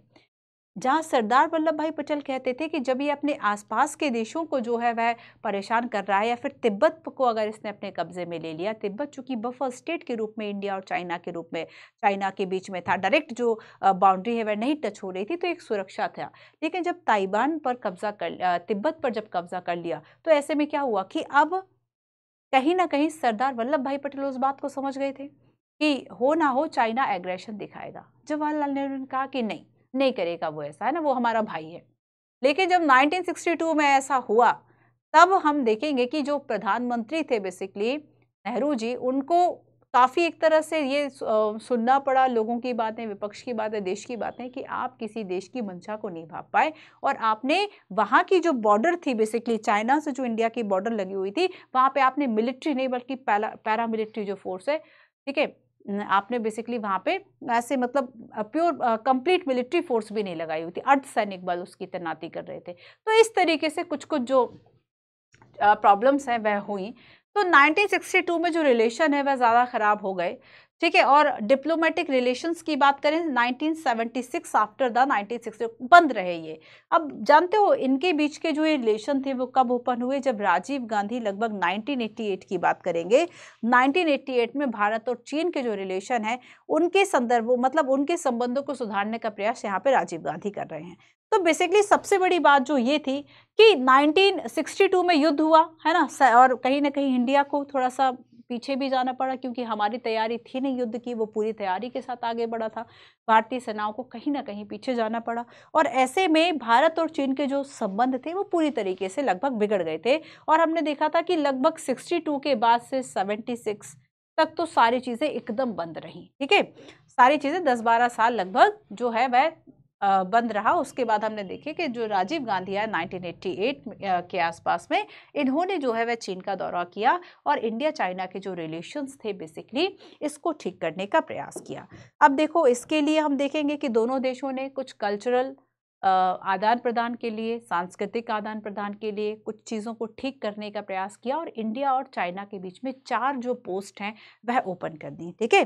सहयोग के लिए, व्यापार के लिए सीमा पर, बॉर्डर पर 4 पोस्ट जो है वह खोलने की बात कही गई थी, और इस तरीके से थोड़ा सा रिलेशन जो है वह ठीक हुए, ठीक है, थोड़ा सा जो रिलेशन है वह ठीक हुए। तो बेसिकली जब दोनों ही हम कहते हैं कि एशिया के संदर्भ में अगर हम कहें कि एशिया में भारत और चीन दोनों ही एक राइजिंग पावर हैं, दोनों ही उभरती हुई अगर अर्थव्यवस्थाएं हैं जो विश्व में दिखाई दे रही हैं आज, तो कहीं ना कहीं आपस में टकराहट की जगह अगर एक कॉपरेशन जो है वह बना रहे, अगर चाइना से इंडिया का जो कॉपरेशन है वह अच्छा बना रहे, है ना, तो जो है वह ज़्यादा प्रोग्रेस होगा, ज़्यादा जो है वह वर्ल्ड में ठीक होगा। ठीक है, तो ये सारी चीज़ें हैं। अब चाहे हम इकोनॉमिक कॉपरेशन की बात करें तो देखो ट्रेड ग्रोथ होगा, तो इंडिया और चाइना का जो ट्रेड है वह बेसिकली ग्रोथ हुआ है लगभग कितना, $338 बिलियन 1992, और ये लगभग $84 बिलियन 2017 में था। तो ट्रेड ग्रोथ भी हुआ है।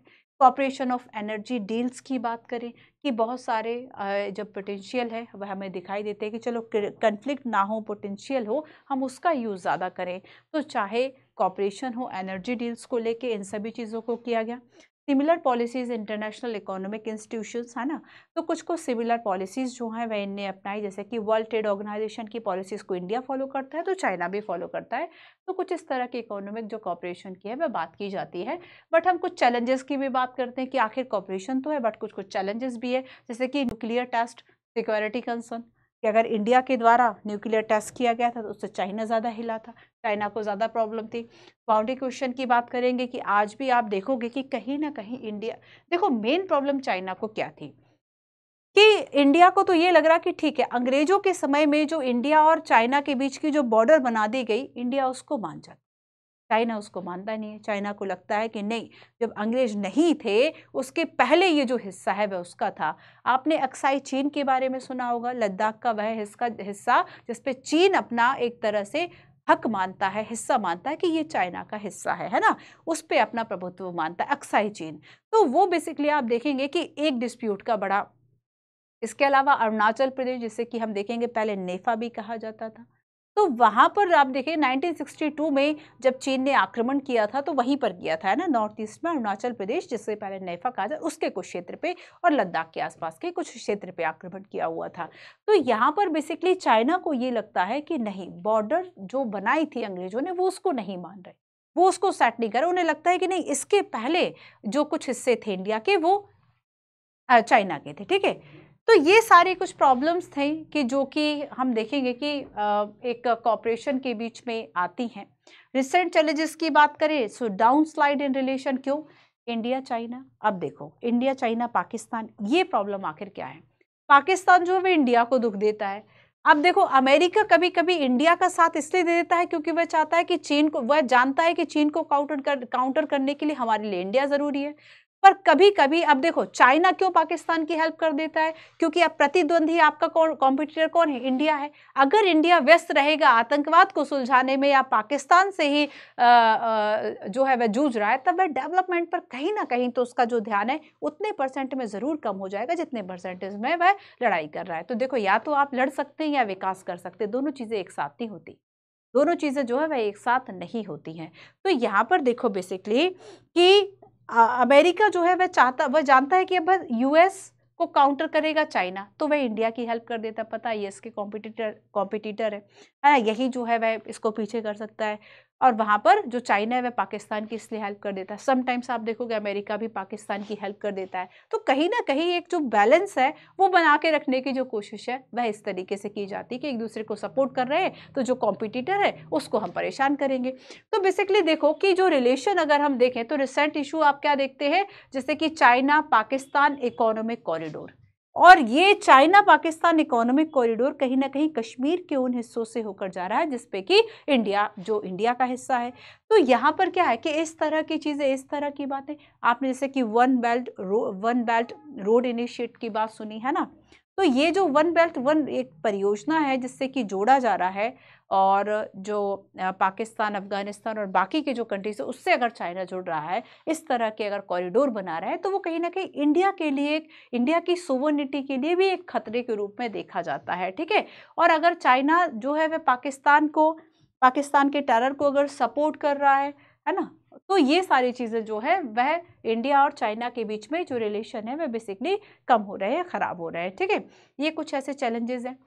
तो बेसिकली देखो कि ये सारे हमने देखे कि चीन और भारत के साथ क्या आखिर, तो यहाँ पर जो बात की गई है बेसिकली वह बहुत शॉर्ट आपको बताया गया है कि अगर हम बेसिक से शुरू करें, है ना, हम यहाँ पर प्री इंपीरियलिज्म की हमने बात करी, साम्राज्यवाद के पहले से इंडिया चाइना के रिलेशन पहले ठीक थे, खराब हुए, कब खराब हुए, 62 में क्या हुआ, 78 या 88 में क्या हुआ, है ना, वो सारी बातें। और ये करंट अफेयर की बातें इसमें नहीं की गई, बट कुछ बातें हमने की। आप इसके अलावा देखो कुछ और भी जो चीज़ें हैं वह आप इसके बारे में पढ़ सकते हैं, कुछ और भी करंट अफेयर की जो चीज़ें हैं उसको जोड़ लो, उसको पढ़ लो, है ना, कि क्या क्या जो है वह इंपॉर्टेंट है, जैसे कि यूएन और भारत, आसियान और भारत, चाइना और भारत, ठीक है। तो यहाँ पर ये 3 पॉइंट्स मैं आपको दे रही हूँ, आपको सर्च करना है कि अभी साल भर में या हाल फिलहाल के क्या क्या ऐसी घटनाएं हैं। तो इस तरह से जब आप चीज़ों को पढ़ोगे बच्चों तो आपको याद रहेगी, ठीक है। अब देखो थोड़ी सी चर्चा मैं आपको जापान की बताती हूँ। जैसे कि आपने Sony, Panasonic, Canon, Suzuki, Honda, Toyota, है ना, या आपने इस तरह के जो ब्रांड सुने वो सारे जापानी हैं, जापानीज ब्रांड है, ठीक है। और बेसिकली अगर हम जापान की बात करें तो वो सबसे ज़्यादा अगर फेमस हुआ है, सबसे ज़्यादा अगर डेवलप्ड कंट्री की अगर वह सूची में आ रहा है because of technology, because of high technology. अगर कोई चीज़ आपको लगती है कि ये मेड इन चाइना है, आप उस पर शक करोगे, पता चला मेड इन जापान है, आपको थोड़ा सा एक प्रूफ रहेगा कि नहीं वहाँ पे अच्छी टेक्नोलॉजी का जो यूज़ है वह किया जाता है, ठीक है। तो उसके पास भले ही नेचुरल रिसोर्सेज जो है वह काफ़ी कम थे, लेकिन उसके बाद भी बेसिकली उसने क्या किया कि जो नेचुरल रिसोर्स उसके पास नहीं उसका इम्पोर्ट कर लिया, एंड चूंकि तकनीक उसके पास इतनी ज़्यादा थी, स्किल क्वालिटी उसके पास ज़्यादा थी, तो उसने बहुत अच्छे जो ब्रांड है वह बना लिए, जिससे आज पूरे विश्व भर में जाना जाता है, ठीक है। चलो नेक्स्ट देखो, अच्छा, और अगर हम उसके मिलिट्री एक्सपेंसेस की बात करें तो शायद 1% है उसकी टोटल जीडीपी का, टोटल जीडीपी का 1% है, बट उसकी जीडीपी इतनी ज़्यादा है कि फिर भी अगर हम देखें तो वर्ल्ड लेवल पर लगभग अकॉर्डिंग टू एनसीईआरटी लगभग 7th नंबर के आसपास जो है वह जापान आता है, ठीक है। अब देखो हम कुछ थोड़ी सी जो चर्चा है वह साउथ कोरिया की करते हैं। साउथ कोरिया जो है वह आखिर आगे कैसे बढ़ा, ठीक है। तो हम देखते हैं कि बेसिकली जो साउथ कोरिया है, ठीक है, अच्छा, यूएन का हम देखेंगे कि जो साउथ और नॉर्थ अगर हम कोरिया की बात करें, सितंबर 1991 को यूएन के सदस्य बने थे, ठीक है। और बेसिकली इसके द्वारा जो विकास किया गया था, जैसे कि ह्यूमन डेवलपमेंट रिपोर्ट 2016 की बात यहाँ पर की गई है, 16 में ये कहा गया है कि वहाँ पर जो ह्यूमन डेवलपमेंट हुआ है उसके जो इंडेक्सेस है उन सभी में जो कोरिया है वह काफ़ी आगे है, ठीक है। इसके अलावा हम देखें तो उसने लैंड रिफॉर्म्स काफ़ी अच्छे से किए, उसने रूरल डेवलपमेंट काफ़ी अच्छे से किया, उसने ह्यूमन रिसोर्स जो है उसको काफ़ी अच्छे से डेवलपमेंट किया, ठीक है, उसने इकोनॉमिक ग्रोथ काफ़ी अच्छे से किया। इसके अलावा चाहे वह एक्सपोर्ट करने की उसकी नीतियाँ हो, फॉरेन पॉलिसीज़ हो, इन सभी चीज़ों के बल पे वह आगे बढ़ा। तो ये कुछ चर्चा जापान और दक्षिण कोरिया की गई है। तो यहाँ पर बेसिकली बच्चों हमने बात की आसियान की, यूरोपीय यूनियन की, और थोड़ी सी चर्चा हमारी चाइना और इंडिया और चाइना की बात हुई। 4-5 पॉइंट्स हमने यहाँ पर पढ़े, ठीक है। तो आज की क्लास में इतना ही, कुछ क्वेश्चंस मैंने आपको बता दिए जहाँ से पीवाईक्यूज जो है वह पूछे गए हैं, ठीक है। आगे नेक्स्ट क्लास में मैं कुछ आंसर राइटिंग भी आपको कराऊंगी। आज की क्लास में मैंने ज़्यादा नोट्स नहीं बनवाए, आज की क्लास में हमने पीपीटी से ही सारी चीज़ों को समझा। आप चाहें तो जो मैंने इस पीपीटी में आपको दिया हुआ है वह बहुत शॉर्ट एंड क्रिस्प है, काफ़ी इंपॉर्टेंट है। आप चाहें तो इन्हीं चीज़ों को जो है वह अपना नोट डाउन कर सकते हैं, बार बार चीज़ों को रिवाइज कर सकते हैं। बाकी हम मिलते हैं नेक्स्ट क्लास में, जिसमें कि हम कल समकालीन दक्षिण भारत, दक्षिण एशिया की हम बात करेंगे, साउथ एशिया की बात करेंगे, ठीक है। आज आसियान कंट्रीज़ की बात की थी, कल हम बात करेंगे कंटेम्प्रेरी साउथ एशिया, और उसमें इंडिया की नेबरिंग जो कंट्रीज़ है उसके बारे में हम चर्चा करेंगे। और सबसे ज़्यादा इंपॉर्टेंट इसलिए है क्योंकि इंडिया और उसके नेबर्स के साथ क्या रिलेशन है, उन सभी चीज़ों को पढ़ेंगे। सार्क क्या है ना, नेपाल के साथ, भूटान के साथ, पाकिस्तान के साथ और म्यांमार के साथ क्या क्या रिलेशन है इंडिया के, उन सभी चीज़ों को हम पढ़ेंगे। तो चाहे सार्क हो चाहे साफ्टा हो, उसको लेके और काफ़ी सारे क्वेश्चन भी इस चैप्टर से पूछे गए, तो वहाँ पे भी हम थोड़ा सा फोकस करेंगे, ठीक है। मिलते हैं चलिए नेक्स्ट क्लास में। Thank you so much.